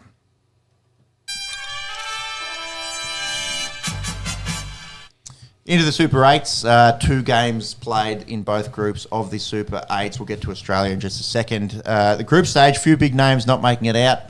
Pakistan, New Zealand and Sri Lanka all eliminated. Kane Williamson rejecting contract, so will be out as the New Zealand captain moving forward. He wants to extend his international career, but he doesn't want to be captain. But I'm not sure if that's extend his white ball career more. Sorry, his red ball career more than his white ball. Yeah, I'd imagine he'd want to still make a few test runs. I would think. Yes, he's still pretty good. Yeah, so whether kind of rejecting that contract and stepping down as captain is also like I'm kind of moving away from the shorter formats of cricket. Poor New Zealand didn't make it out of the group. Afghanistan got the better of them in the group stage. They're playing pretty good cricket, old Afghanistan.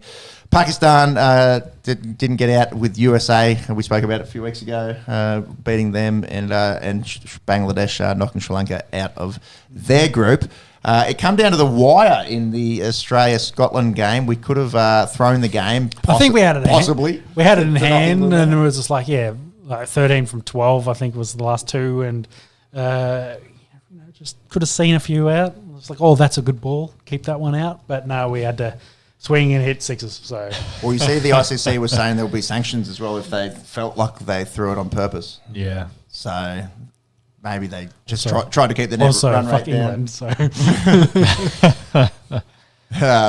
So England get out and Yes, Scotland, sneak through. unfortunately, just miss out.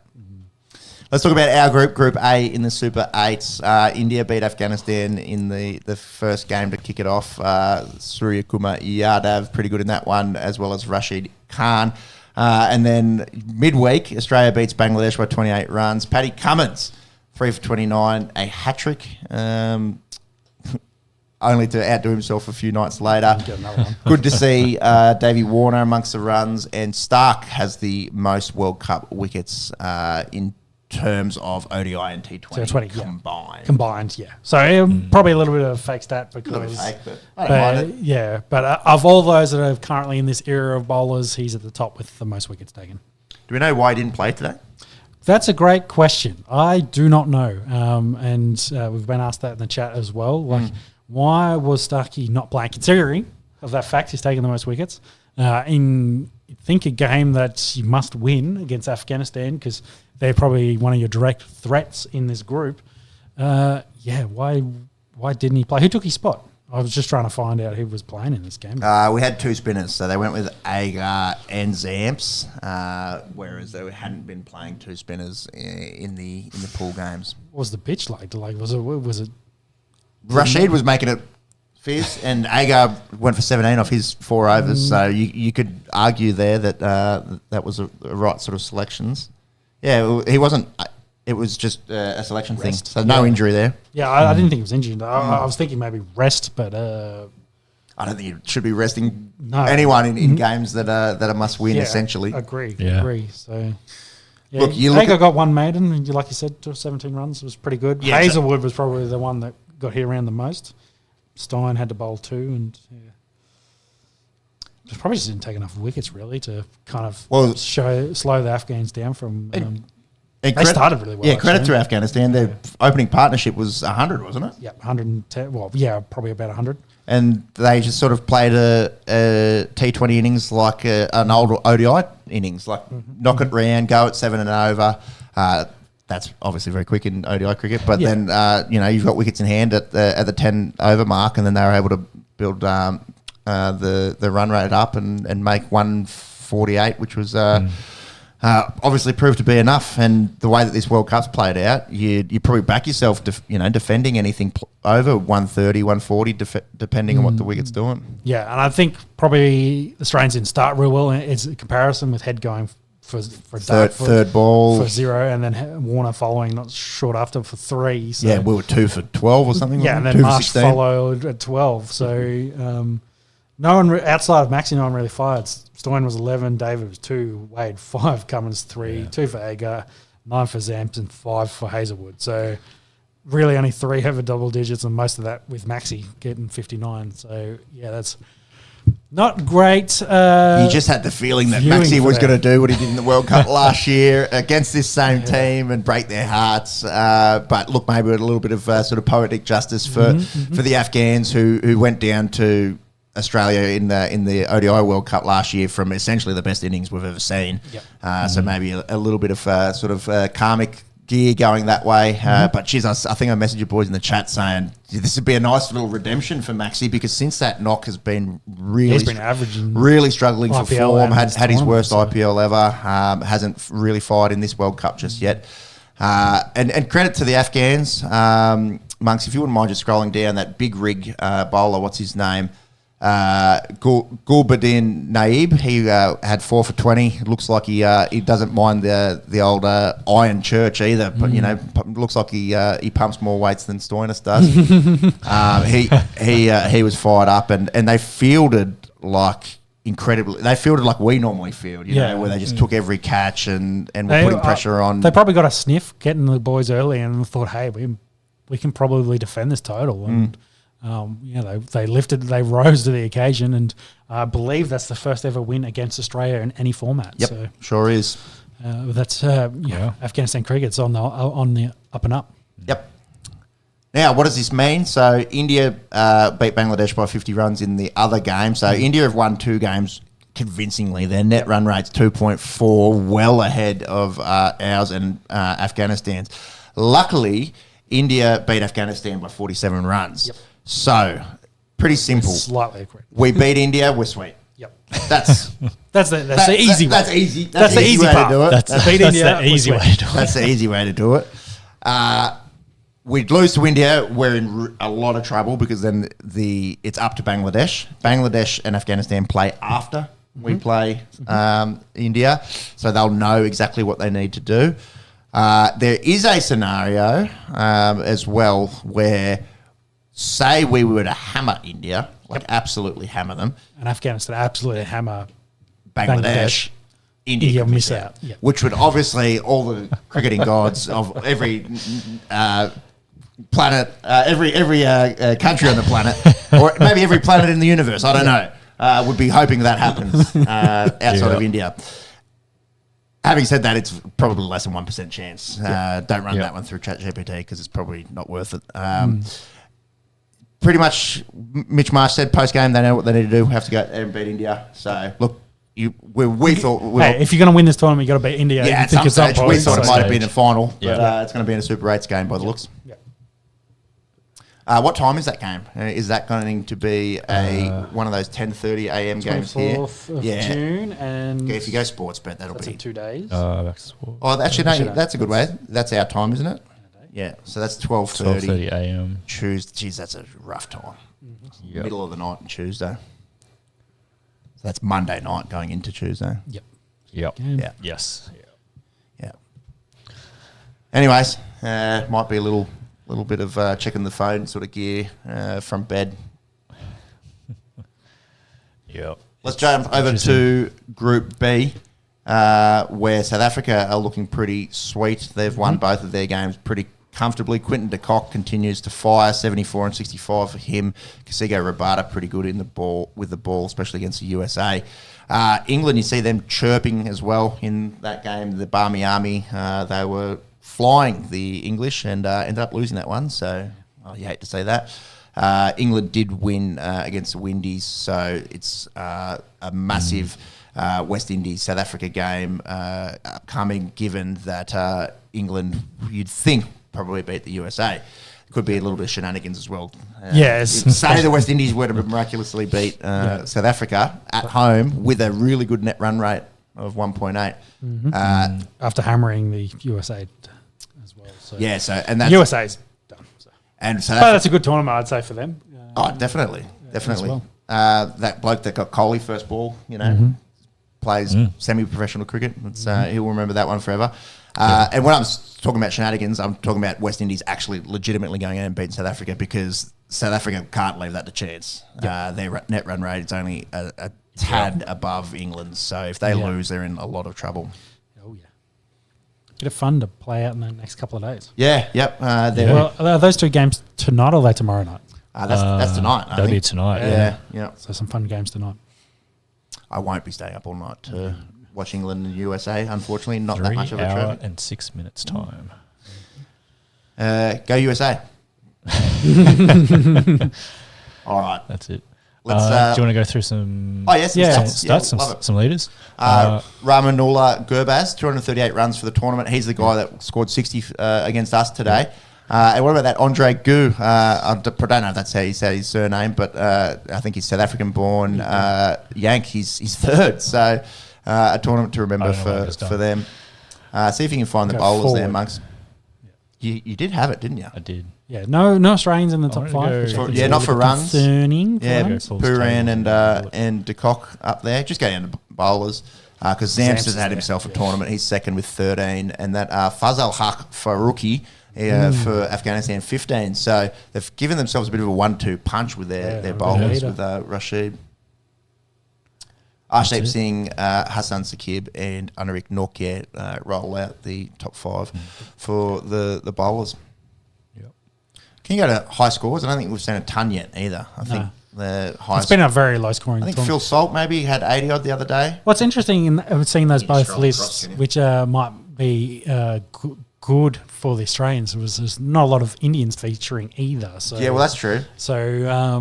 But they've just shared because they've won all their games Yeah. massively. They just haven't had one Exactly. one guy doing it. Again, much like the Celtics we're talking about, they're just the best team. True. Pooran's had 98. Let's see what they do when they run into a spot. Aaron Jones, of former Green Bay running back now, American superstar cricket player, 94 not out. And Phil Salt, like I mentioned, 87. So still waiting for the maiden test ton. It may not happen given the way that the decks have been playing. See that for the Afghans as well. 3 guys in the top 10 for. What was also for interesting in Knox. that list? There was no Indians in that first 12. Yeah, keep going Keep now. going.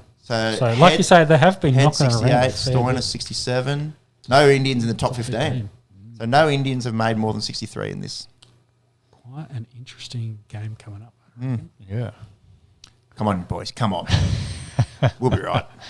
We love beating India at major tournaments. Oh, yeah. Let's go. That's it. We'll smash them so hard they get booted out. Clip that. All right. Should we go to Europe? Yeah, let's talk some Euros. Yep.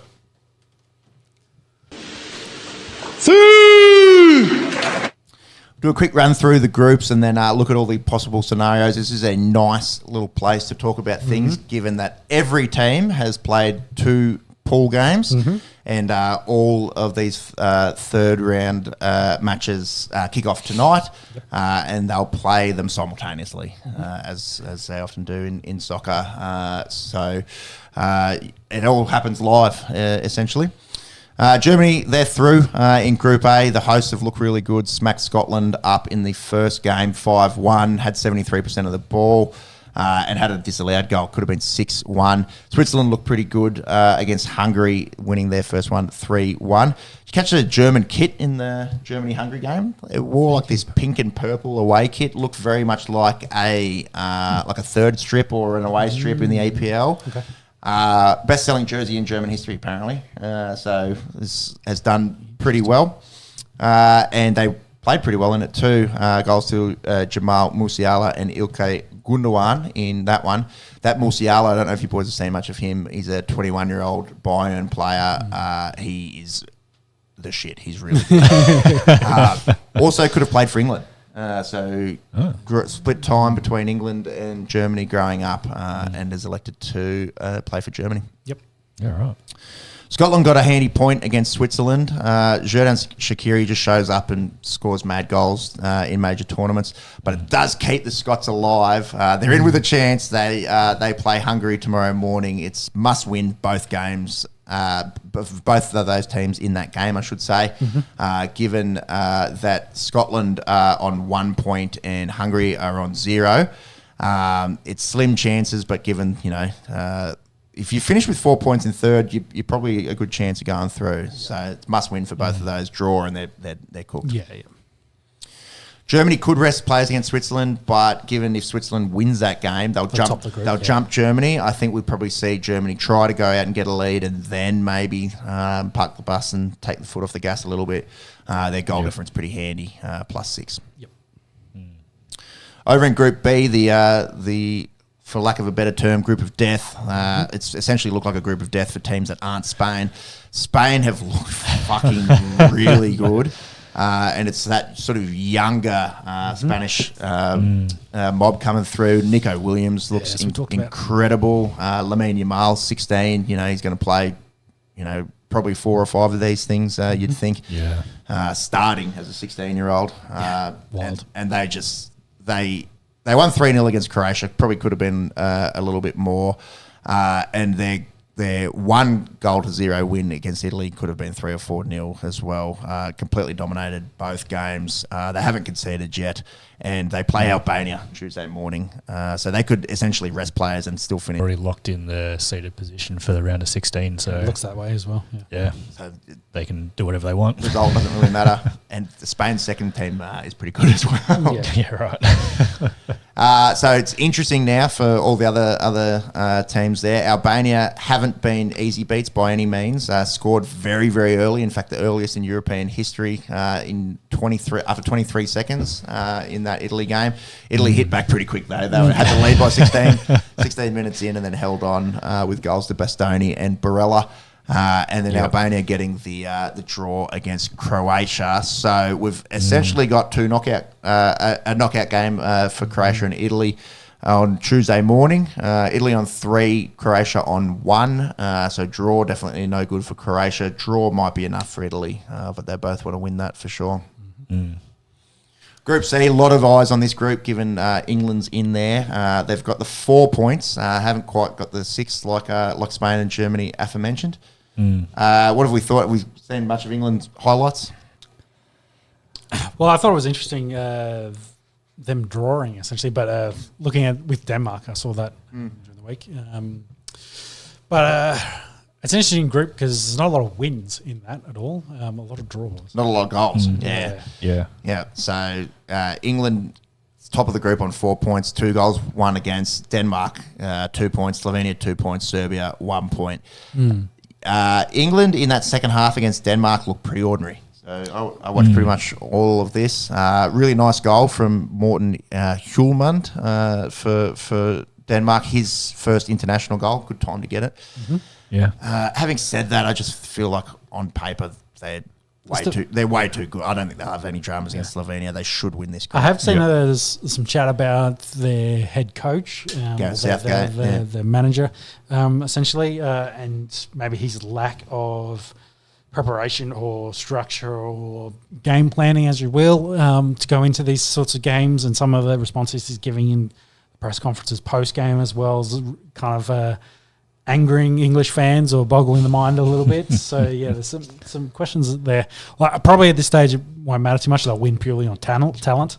But it will once they get past this stage and have to start playing some of the top teams. Do you think they rely a little bit too much on like individual talent? From what I saw them playing against Denmark, there was a lot of like players just taking the ball themselves, running up the field and then kind of getting, I don't know, not really stuffed up in the goal line. Like, I mean, they pass the ball a lot, but I just felt like it seemed like they just sort of take it up themselves. They don't really play team football, if that kind of makes sense. Well, so few of them play together week in, week out, which probably doesn't help. But you saw with Denmark, like they set up triangles. Well, none of them play together either. And they're all spread out. Exactly. They sort of spread the ball out a little bit more. I don't know. It just seemed, at least from what I saw, it's a little bit more individual play as opposed to team play. I don't know if that plays into it. I think we've got to give the Danes a bit of credit as well. They held the ball 50%. And you look at Denmark on paper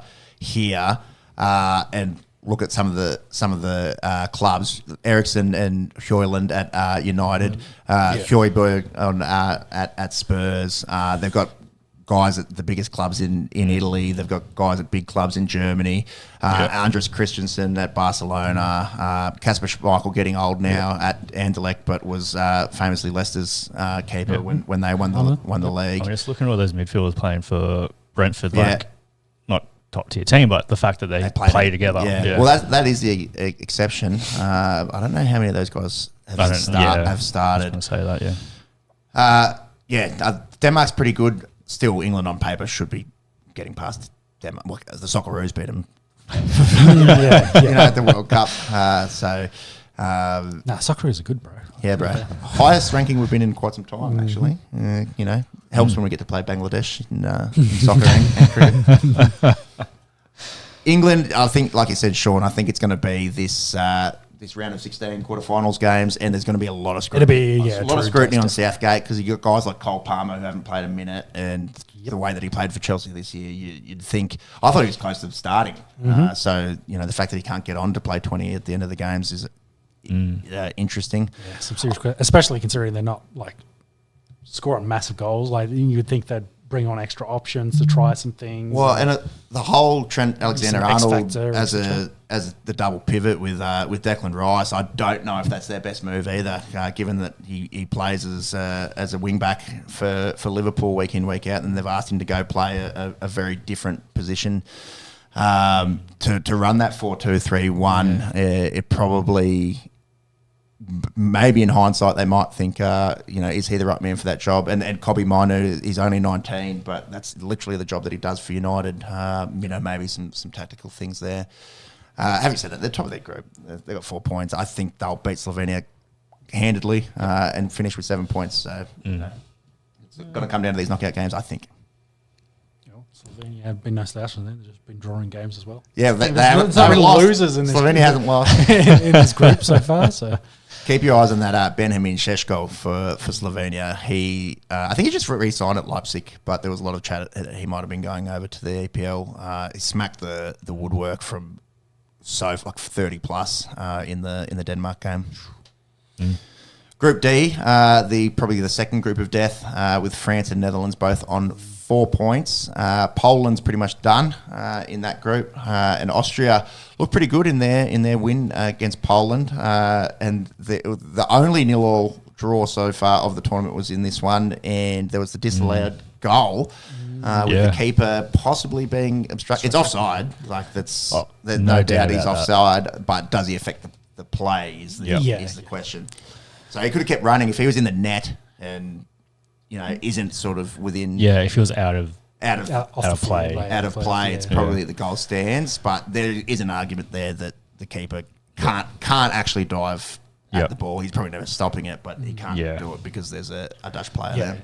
The lads there, we'll never know because he didn't get the opportunity. Yeah. Good old obstruction rule. Yeah. Run through the line, bro. You got to run through the line. Don't stop in the line. Get some rugby league going here. And whilst you're there, take his fucking head off. I guess the biggest story out of that group so far has been Mbappe's nose. So his headgear looks pretty impressive. I think they've done a good job with that. But the red, white, and blue. The boys did stitch him up, getting was it Donatello? Yeah, they call him Donatello. Yeah, I don't know how he bears resemblance to that particular Ninja Turtle. Yeah, I don't know, but they got that Ninja Turtle and got him a full mask as well. So presented it to him, and they had a good laugh about that. Red and blue makes purple. I don't even know which colour Donatello is. I think he is purple. Yeah. Chat. Bit of TNMT chat. Anyway. But yeah, nasty. So went up for the header, copped incidental shoulder from the Austrian centre back. Yeah, you looked at his nose straight away. You're like, that's a broken nose. Looked like Cooper Cronk, bro. Didn't need surgery. Essentially, should be. I don't think they'll risk him here in this game against Poland, given that the Poles won't have a lot to play for. He'll be sitting on the bench if they need him. They'll pull him out. That's true. If they go down, or if because it is still a pretty close group. Well, they'll still want to finish first, exactly. Yeah. So, but you're probably right. Maybe he doesn't start, and then if they need him, they can bring him on to be a bit of X factor and score some goals. He didn't play against Denmark, did he? No. Denmark. I said Denmark. Against Netherlands. Yeah, I know what you meant. No, he didn't play at all. Yep. So, again, that'll be like a week in between as well. So maybe they will, chance him a little bit. But for mine, I would think you wouldn't start him, and if you're desperate, he plays a little bit at the end and try and get ready for the true elimination game. As it stands, they are second behind the Netherlands because they've only scored one goal. Yep. Haven't conceded though. So Netherlands and Austria, 2 a.m. Wednesday morning. Austria will be up and about for that. If they can jag a point, they're probably through. And France play Poland at the same time. You guys seen the Dutch fans for this?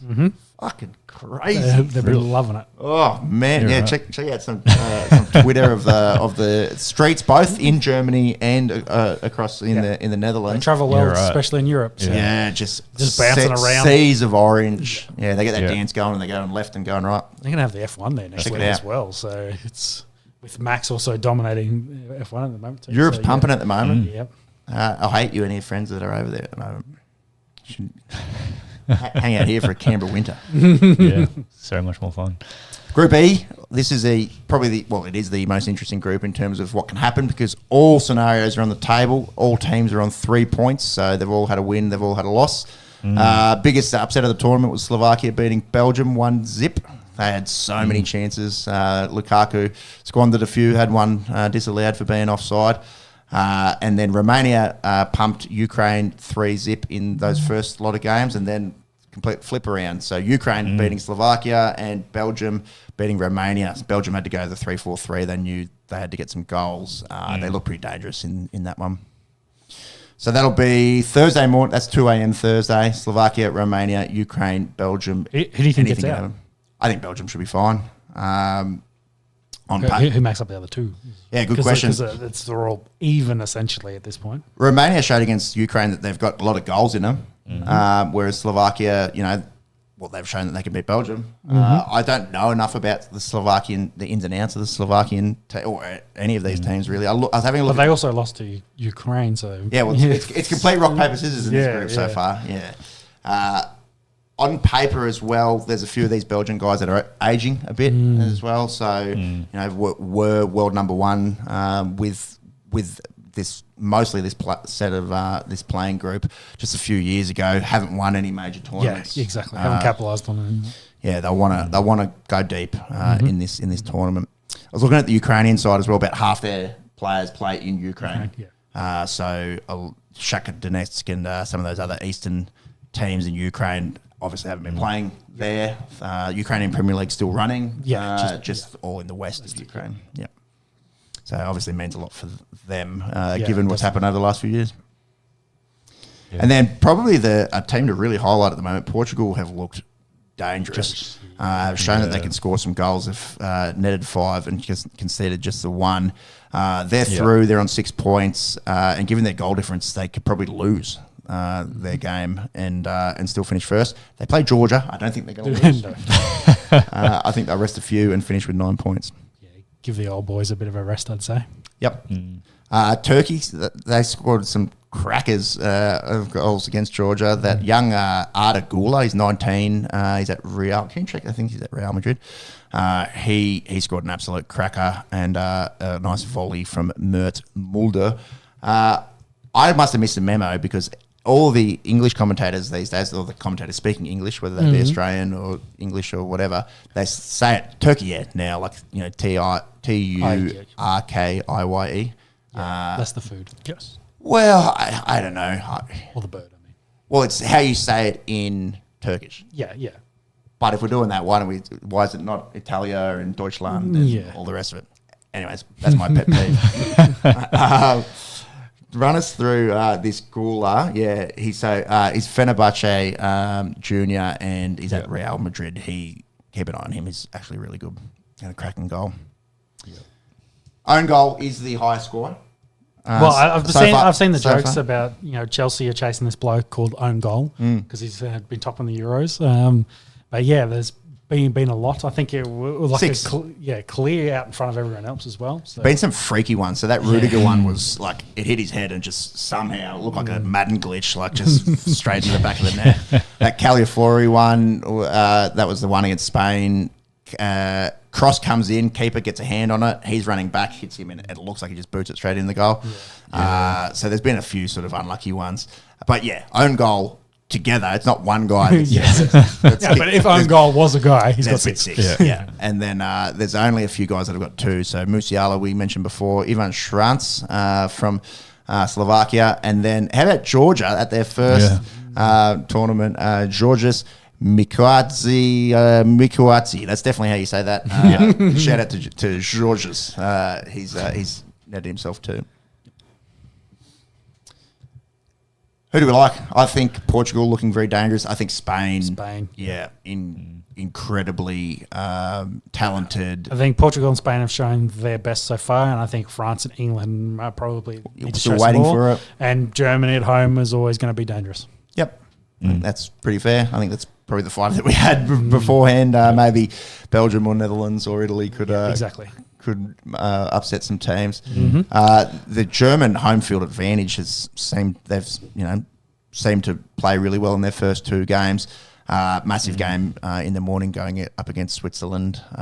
You've got the odds. What do they look like? Yeah, so all things considered, France is still the favourite at $5. Well, England were the favourites into the tournament. Yes, they were. Yeah. They have dropped to second at $5.50, so very close behind. Germany's at $6, and then Spain is $6.50. Portugal's $7. So there's the 5 we just mentioned. Portugal at 7, I think. Yeah, that's pretty juicy. Can you expand that and get us some smokies? Sure. Which will probably be those guys we mentioned. Netherlands, 17. It's a massive drop off to the Netherlands at 17. Italy's at 20. Belgium's 23. And a huge drop off again. Yeah.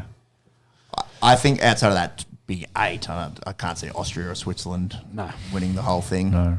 Yeah, Netherlands would probably. Yeah, it'd be if you wanted some juice there. I like the Dutch defence with Van Dijk. Leading it. They haven't conceded, have they? Yeah, I think that extra juicy section you were just talking about there of Netherlands, Italy, and Belgium, from serious value if you're after it. But of course, They've conceded one. Yeah, they've got the other, was it 6 that we mentioned in front of them at the moment.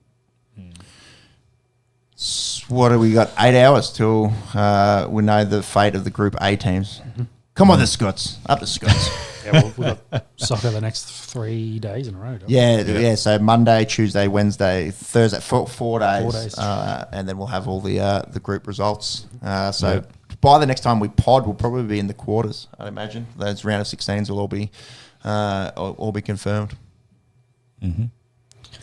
I should probably also quickly mention the Copa Americas is also on at the moment. Just kicked off. That kicked Argentina off this played week. Canada, I think. Yep. Yeah, Argentina had a win.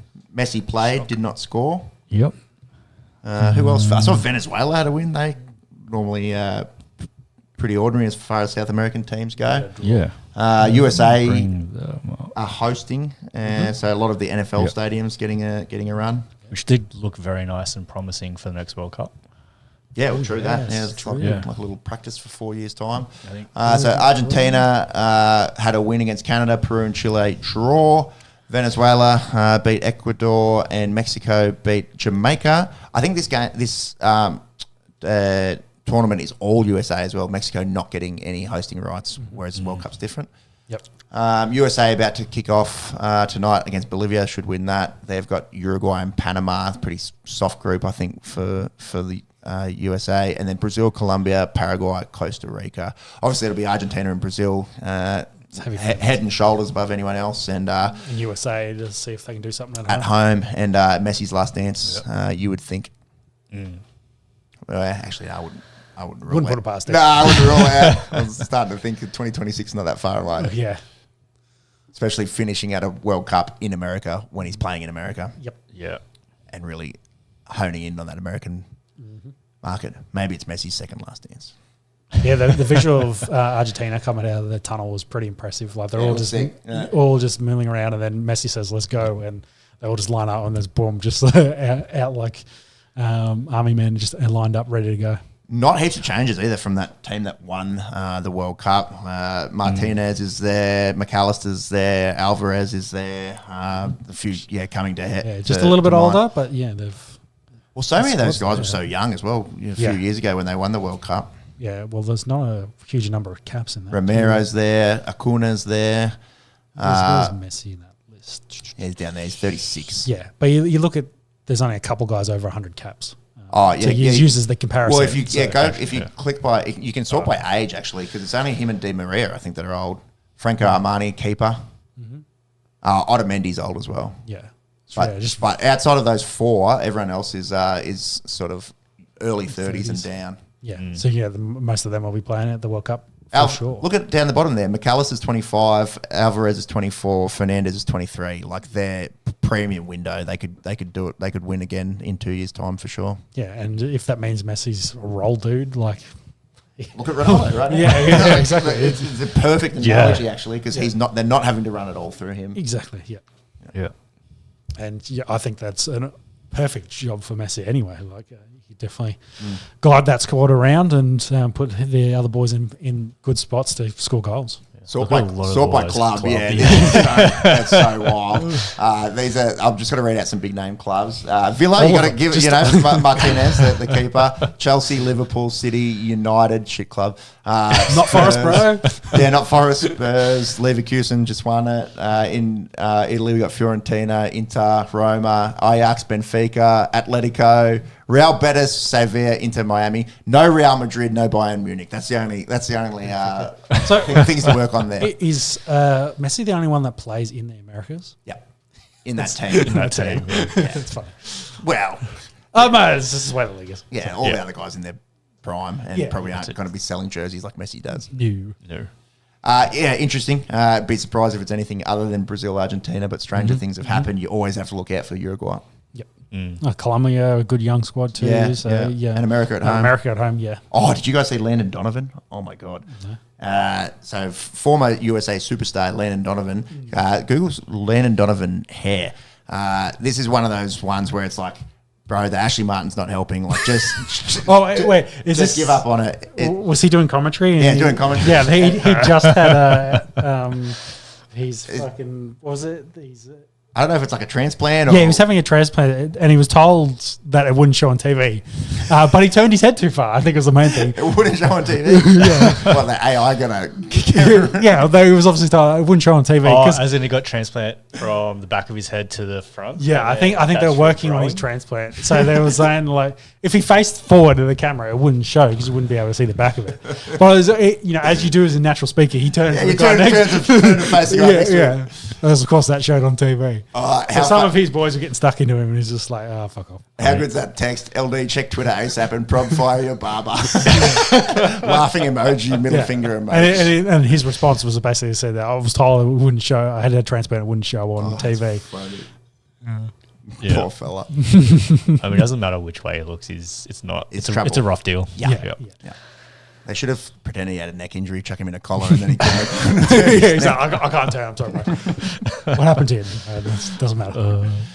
Well, Messi's second last dance and Landon Donovan's hair. That's all happening in Copa America. All right, let's wrap this up with a final round. It's a pretty heavy one too. The UFC is cashing in on that Saudi Arabian market. We have seen Live Golf. We've seen boxing go there in the last few years, and a nice atmosphere in there at Riyadh. I think fought about 1:30 local time. Bobby Knuckles getting Ikram Aliskerov in the first round. Yeah, on short notice with it was 2 weeks. Well, I think less than 2 weeks. 10, 11 days, something like that. Yeah, it was last week we found out. Hamzat's scared, bro. He's scared. Yeah, well, don't kill me, Hamzat. Was it 6? Well, just book a fight, main event fight. He's pulled out of the last 6 main event fights he's been in. Has it been 6? Oh, sorry. 6 in 6 years is how many fights he's had. But actually, he was probably on that. It's like 5 or 6 main cards he's been booked for that he's had to pull out through various things. Where it seems like during his hard fight camps, it obviously flares something up. He sees him with all the rashes and that, but he's had to pull out sick. He obviously ended up in hospital. Whether part of the weight cut is like leading to it might be a big thing. So because he's already moved from welterweight to middleweight, but even still, maybe his body just doesn't react well to the weight cutting. So he's had to pull out and had a really tough run of late. Considering since when was his last fight? Like 2 years ago or something. It's been a while, hasn't it? I think Alex Pereira has won 2 belts and fought 4 title fights in that time period since Hamzat's last fight. So, it's interesting, and we'll have to see what happens. He's definitely been a bit rusty, and it's been a while. Usman was the last fight. It's been 9 months since the Usman fight. I was a little concerned, actually, having looked at this Aliskerov's record, given that his last 3 fights were all finishes. Obviously, just a caliber below. Unranked guy taking it on I saw some highlights of his last fight as well, and he was very hittable in that one. I can't remember the name of the guy he fought in that, but essentially he punched him once and knocked him out, and is well known for that dude having a glass chin.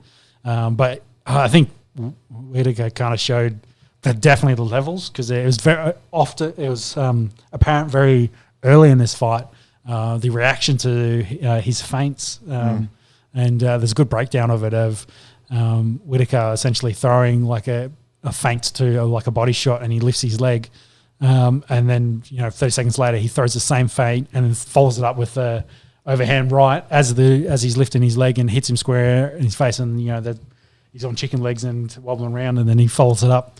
Managed to survive Whittaker's 1-2 head kick combination, but then threw that nasty uppercut. That uppercut to end it straight through the middle stump. See you later. So that was very, very impressive. Bad. So I think kind of showing the levels, and there's a reason why he's ranked very highly in this. So Just those combos from Bobby Knuckles, so nice. We spoke about the and he was jumping at everything that Robert was doing as well. So every time, he was respecting the power. Yeah. That one rocked him there. Then gets with the left, misses with the head kick, and then the boom uppercut. See ya. Yeah, he made light work of him, didn't he? Mm-hmm. Yeah, didn't take a lot of damage in this one. So some serious questions about what's next for Robert. He's up at the top of the division, like he's been hunting for another title fight for quite a while. I think his last loss, of course, was against the current champion. So that doesn't help his case. But now with not Faf du Plessis getting booked to fight against Israel, coming out of retirement at UFC 305 to complete their storyline, which is in Perth in Australia. It's in August, 2 months away. Like Whittaker could definitely get a fight on that, and Strickland, like you say, doesn't have a dance partner. I think Dana has said at this stage that Robert will be the backup for that fight, and we'll talk about backups in a minute. Yeah. But we're needing a couple. Well, a few years ago, I'd be like, oh, boo, like give him a fight. But given, like we just spoke about Hamzat, we'll speak about Connor in a second. Yeah, the 3-3. So. Yeah, maybe being a backup's not the worst thing. But like you said, he barely took any damage in this as well. So if he wants to go again in 2 months, fights in Australia, writing's on the wall there. Sean Strickland looking for a dance partner. Mm-hmm. And he had a pretty impressive fight in Perth himself against Yoel Romero back in the day to retain the belt. So, I wouldn't, of course, be disappointed if they put that fight on that card. Because it's those Romero fights not in Perth, technically. Well, not in Perth. Robert, where did he fight in Perth? He beat Romero in Chicago and in Vegas. Vegas. So where did he fight in Australia? Did he lose to Izzy in Australia? There you go. That's Melbourne. Yeah, in Melbourne. Who did he fight in Perth? I don't think he fought in Perth. I swear he fought in Perth. Maybe I'm wrong. He's fought twice in Melbourne. So he beat Derek Brunson in Melbourne and lost to Izzy in Melbourne. I swear the first UFC was in Perth and he fought there. Nah, I don't think so. All right. Misremembering that one. So since being in the UFC, he's fought a bunch of times in Australia, which again sort of makes sense given that it's in Perth. But he's fought in Sydney. He's fought in Adelaide. I don't know if you're thinking of that. Back in 2015, Brad Tavares. You guys were there, weren't you? Yeah, we were at that one. And then he's fought in Melbourne. He's fought 3 times in Melbourne, plus Adelaide, Sydney, and Auckland as well, actually. But no, I don't think he was in the more recent event in Perth. Well, you're convinced. Perth's not there. No, I know it's on that list. I'm just saying who fought. Someone's just in there editing Wikipedia. I'm just trying to figure out who fought at that Perth card. That was the Volk. So there was a Volk fight, but I thought there was another one before that. Bring out the card. That was 2020. That was 2023. So I'm trying to go back further. So. No, that was the first Perth. That was the first Perth. I'm pretty sure. Yeah. Maybe I'm just misremembering it. Yeah, that's fine. Yeah, these things happen. So anyway, there's 2 ways they could go about it. Give him Strickland, and that makes a lot of sense. Have a co-main event, and make it 5 rounds. Both lost to the current champion, and then recently. winner gets the winner of the next fight. Bingo! Yeah, you could do that, eliminate a fight. And Robert may want to go this way as well. Just go, well, look, I'm a former champ. I've beaten everyone except for these guys, essentially. He's literally his only 3 losses in the UFC are Israel and Dreykus. Can I just be the backup and I'll fight he may not even need a fight beforehand. He could just say dibs on the winner of that fight. But to me, given Strickland winning the belt, losing the belt, looking for a dance partner, I think it would make sense. It makes a lot of sense, definitely. A weird fight as well, the Strickland Costa fight, like kind of against the style that we probably expected with Strickland. Normally goes out guns blazing. It was more of a in his own words, boring fight. Yeah. I think he also Costa, well, I think we talked about this. Costa was a little bit gun shy himself, so there wasn't, for Strickland to be a pressure guy that likes to counter a lot, there wasn't a lot to be able to counter. So, it takes 2 to tango a little bit as well. I'm sure we'll find out probably in the next few weeks because it's only 2 months away. So if they announce a fight, they would want to announce it pretty soon.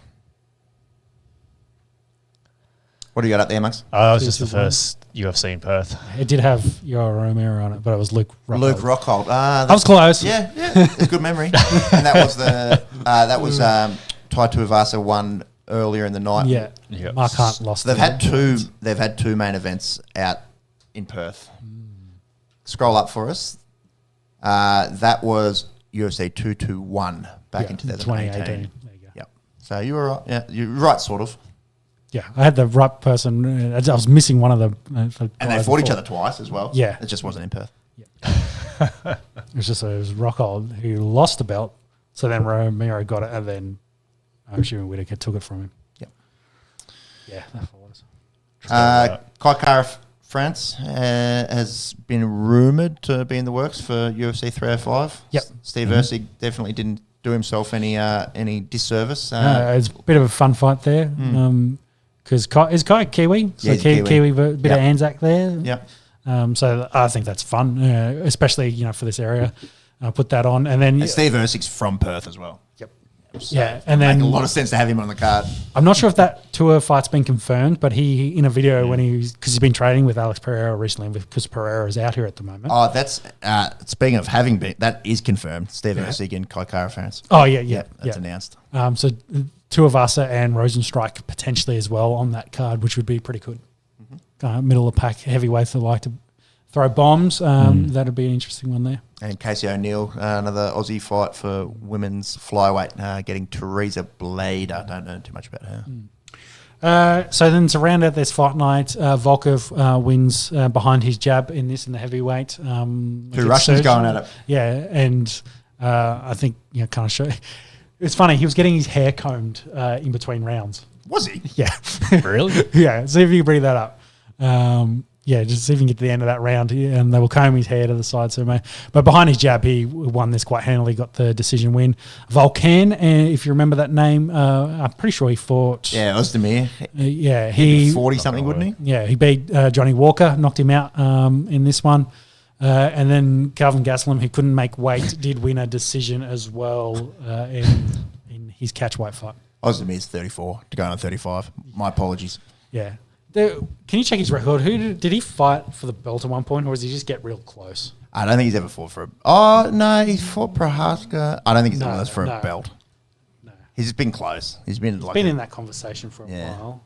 No, he did. He fought DC for the DC, light heavyweight. yeah. I thought, and then he's kind of been in the wilderness. I think since then. So he had a good losses. That's why. Yeah, he had a good run up there. DC, Anthony Smith, Dominic Reyes. Yeah, poor Anthony Smith. He's on this UFC 303 card, but I'm pretty sure he's a ring in, and he's already got another dance partner. So, yeah. Do you want to play that, Jimmy, and see if he gets his hair combed? Good memory thinking for Ozdemir there in 2018. And I think that was all the main things. You might not get the highlights here, unfortunately. Kelvin Gastelum won decision. Stuck on that last fight. After the fight, there was a bit of push and shove as well. Yeah, I think Volkov kind of was trying to say good fight or something, and then he kind of pushed him off because, he beat him up, but he kind of stayed on the outside and won behind the jab. So, and whereas Sergey might have thought it would throw bombs and see who can withstand the bazookas and get out of here. To be honest, I'm more interested in that than the hair combing. Yes. Yeah, they're not going to show it, unfortunately. Anyway. I guess that rolls us into 303, which is this coming weekend, a week away. Conor McGregor a week ago had to pull out. If you remember, it was 303. There was a whole press conference cancelling, and that started the rumours. And confirmed he's got a broken toe, his pinky toe, complete fracture in half. The X-ray's not good, and he's said it's swollen up, and he can't get his foot in a shoe at the moment because he was at PFL, I think, yesterday. He has a little Push and shove. Not much. Connor, he posted a photo on his socials. So he posted his pinky toe looking bruised and fat, and the actual X-ray, clean break straight through one of those phalanges.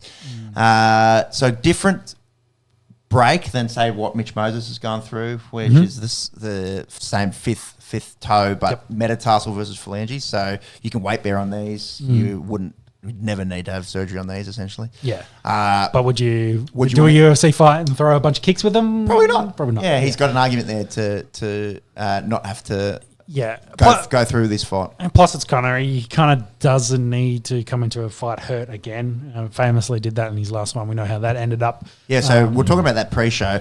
That break against Poirier, he had a hairline fracture in his fibula. Yeah, that he knew about. Goes into that fight, gets leg kicked, breaks his leg in the fight. Just leg checking anyway, and went out on his shield essentially. And we all know how that finished. So, fibula versus pinky toe, slightly different in importance. But I get that conversation of, like, I want to be 100%. Yeah. Like, I'm coming off a big layoff. I don't need to be doing this realistically. For the money. Yeah. Exactly.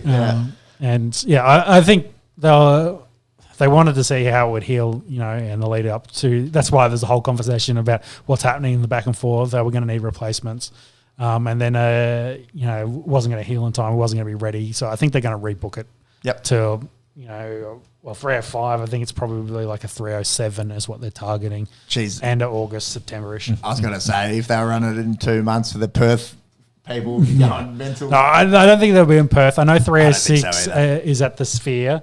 So that might be a shout. Yeah, potential, because they're dumping a lot of money into that. But maybe if not, then whoever 307 potentially is. So but it ends up being a pretty fun fix-up card, because they also Jamal Hill had to pull out too through injury, so they had to rebuild the whole top end of this card. So Alex Pereira gets the call in Australia and agrees to take on Prohaska on short notice, 2 weeks notice. For them, both look like they're in incredible shape and should be fine making the weight for that fight. That's so scary, though, taking Pereira on 2 weeks' notice. Yeah. But, they're both at the top of that division at the moment, so it's, rematch essentially for them, and it should be another fun fight. Brian Ortega versus Diego Lempes gets thrown into this, so that was added. So top contender essentially in featherweight division. With Diego kind of running through that division at the moment. So, it's really for him pushing for a title, potential title conversation with rumours that... Who did I see Max Holloway's go to? I think Max is going to get booked against Islam, actually. I think he wants it. Yeah, check. From what I've heard. Check the rumours on Max Holloway's next opponent. Also, lower down in the card, some interesting fights. Ian Machado Gary, saw Michael Venom Page come across and do really well in the UFC. Yeah. So Cub Swanson's on there. Fun, and as I was mentioning, Anthony Smith got in there, but he's got his second dance partner with Roman Dolidze. Yeah, Dolidze kind of getting thrown in there, which I think that's a big step up for him. Is that a Georgian name again? The Georgian names, man, they're getting us. Yeah, he's Georgian. Yeah, I don't think he's ranked at the moment. But no, I don't think so. So it's a pretty... Still fun. It's a pretty decent card, but I've seen a lot of people trying to get their money back for tickets. Yeah, because people paid like $17,000, $20,000. To see Conor McGregor? Yeah. And SeatGeek has already said they're not refunding any of them. So you will never get your money back. So I think Dana's done the best. He's got the biggest superstar in the UFC currently at the moment, being Pereira, what he's done. And in the recent last 2 years, he's kind of their face at the moment. So pretty incredible what he's achieved. Exactly. So, he's come in to save this card, and it'll be pretty interesting to see how this fight plays out. I can also see why the armchair experts, us included, but the guys that had paid good money to see Conor and he pulls out with a sore toe. Yeah. I can see why. Just tape it up. Tape it up, bro. Buddy tape. Yeah. Well, Tom will tell. The Islam Makhachev, Max Holloway rumours seems to be shut down, but Ilya Tapora says that Max is next one. That would make sense. Yeah, that makes sense for them. Just got to be confirmed by Dana. I'll be cheering for Max in that. Obviously, big Volk fans here, and we've seen the wars that they've gone through. Big Max fan as well. Yeah, exactly. His history in the UFC is just phenomenal. And it's crazy he's still young. He achieved so much at such a young age. And nothing against Tapuria, but obviously beat our boy, and I'll probably cheer for Max if that goes ahead. Fun. All right, let's talk a bit of boxing. I didn't know about this until you sent it through. Ryan Garcia cops a year ban, about a month after beating Devin Haney? Yep. Tested positive to a PED. forfeits $1 million, as well as a fine. What happened? So that was part of his deal because he was looking at. He took a plea deal, didn't he? Yeah, he's looking at a 2-year ban. So the forfeiting of $1 million and the fine, plus the fight going to no contest. I think it was a result really? instead of like a DQ. It was no contest. So Haney gets his undefeated record back. They love that, which is massive for him. So he also didn't make weight as well. Yeah, purposely didn't make weight potentially, which was a side bet with Haney. Yeah. But what was interesting, it has been confirmed. Weird state of affairs. Anything Ryan Garcia. Yeah, it has been confirmed it was a tainted supplement that was approved for consumption. So that it was on their list of stuff that they could be using. And then his batch, of course, they had tested and it had and it also ended up being like it was a billionth of a gram or something, as it was the amount, and he had like a 3/10 in his system. So realistically, not a huge performance enhancement, and they had a direct reason where it came from, which I think is also the leniency on the ban. He's joking. This is like, hey, I've been banned from boxing. I'll go to the UFC for a year. Dana hit me up, kind of thing. So there was that conversation. But I even though for Haney, that loss goes back to a no contest. His ass was still handed to him in the fight, so he still did lose convincingly. Garcia is probably angling now for that Davis rematch, considering Tank just won against Frank Martin, knocked him out in the 8th round. So they're kind of at the top of their divisions. Garcia famously had to cut a lot more weight and then had a rehydration cause and looked a bit unders for that fight too. So, whether there's an agreement of the weight, because I think the weight will be quite interesting for that potential rematch. But it's a bit fun in that weight classes at the moment. Maybe that PED was in that supposed beer that he sculled. You guys see post-fight in that Haney-Garcia fight as well? Garcia's dad getting into it as well with media. Haney's dad, I think, was getting stuck into people as well because his boys are both top of the divisions essentially. So, and Tank has a lot of history with Haney too, because they also just released Floyd Mayweather released the sparring footage between the two of them when Haney was actually quite young. So there, a lot of back and forth there, a few cheap shots thrown, etc. So, there's these three kind of have a bit of history at the moment, and Tank, of course, being undefeated himself. So. Yeah, well, Tank Davis is the only to have a true unbeaten record now, I suppose, with the 30-0. So Ryan Garcia's only lost to Tank Davis, and Devin Haney now with a no contest rather than a loss. Yeah. Bit of an asterisk, like you said.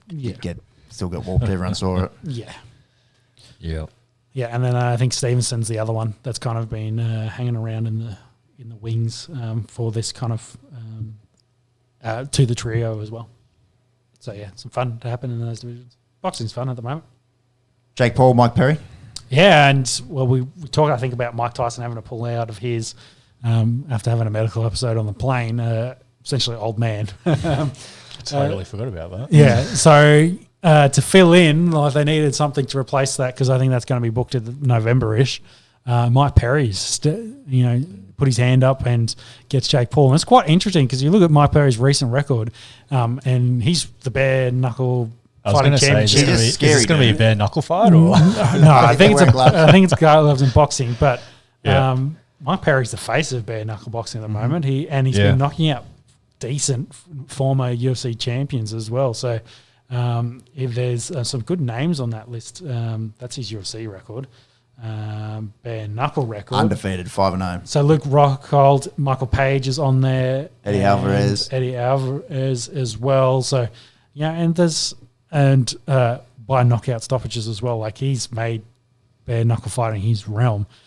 So I think a lot of hope that maybe he could put some stick on Jake Paul and potentially give him some work. And I think Mike Perry still a decent sized dude for what's it? How tall is he? 5'10", I think. 5'10". So he's a little bit shorter than Jake is. I think Jake is listed at 6, but they'll be in the same sort of weight range. And it'll be I think it'd be a more competitive fight than the stuff we've seen recently from Jake, outside of losing to Tommy Fury. I listened to Mike Perry on Rogan last year whenever he was on there, 18 months ago. Doesn't sound like the kind of guy you'd want to fuck with. Why do you think he's the bare knuckle fighting champion of the world, bro? Out of Flint, Michigan. Yeah, he's a unit. Flint, Michigan Mega Bowl this Sunday. So that's not too far away. In a month's time, the fight will go down. So, yeah, fun. From bare knuckle boxing to golf. Let's do it. I think Bryson would probably do all right in the wing, you would think. Yeah. Yes, I probably wouldn't want to throw hands with Bryson. I'd rather do that than Mike Perry. Let's put it that way. True.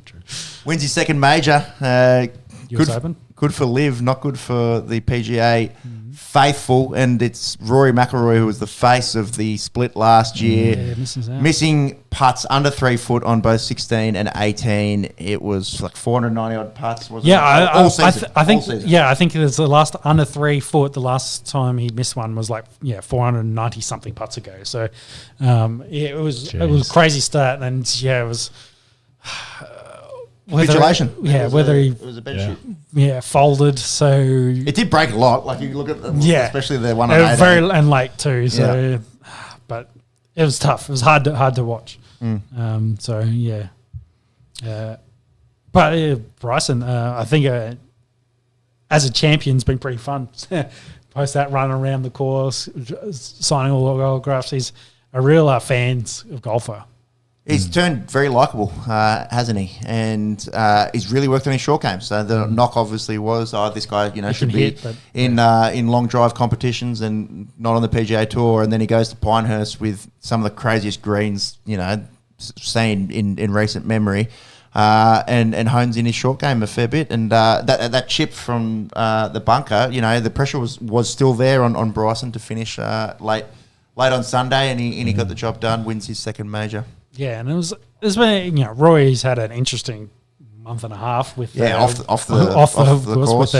Will they won't they get divorced or not? And seems like they've rekindled, and he kind of went into his golf that he played really well in this, but it's of course whether all the stuff mounting up with the extra pressure at the end, he cracked, or did he just get unlucky?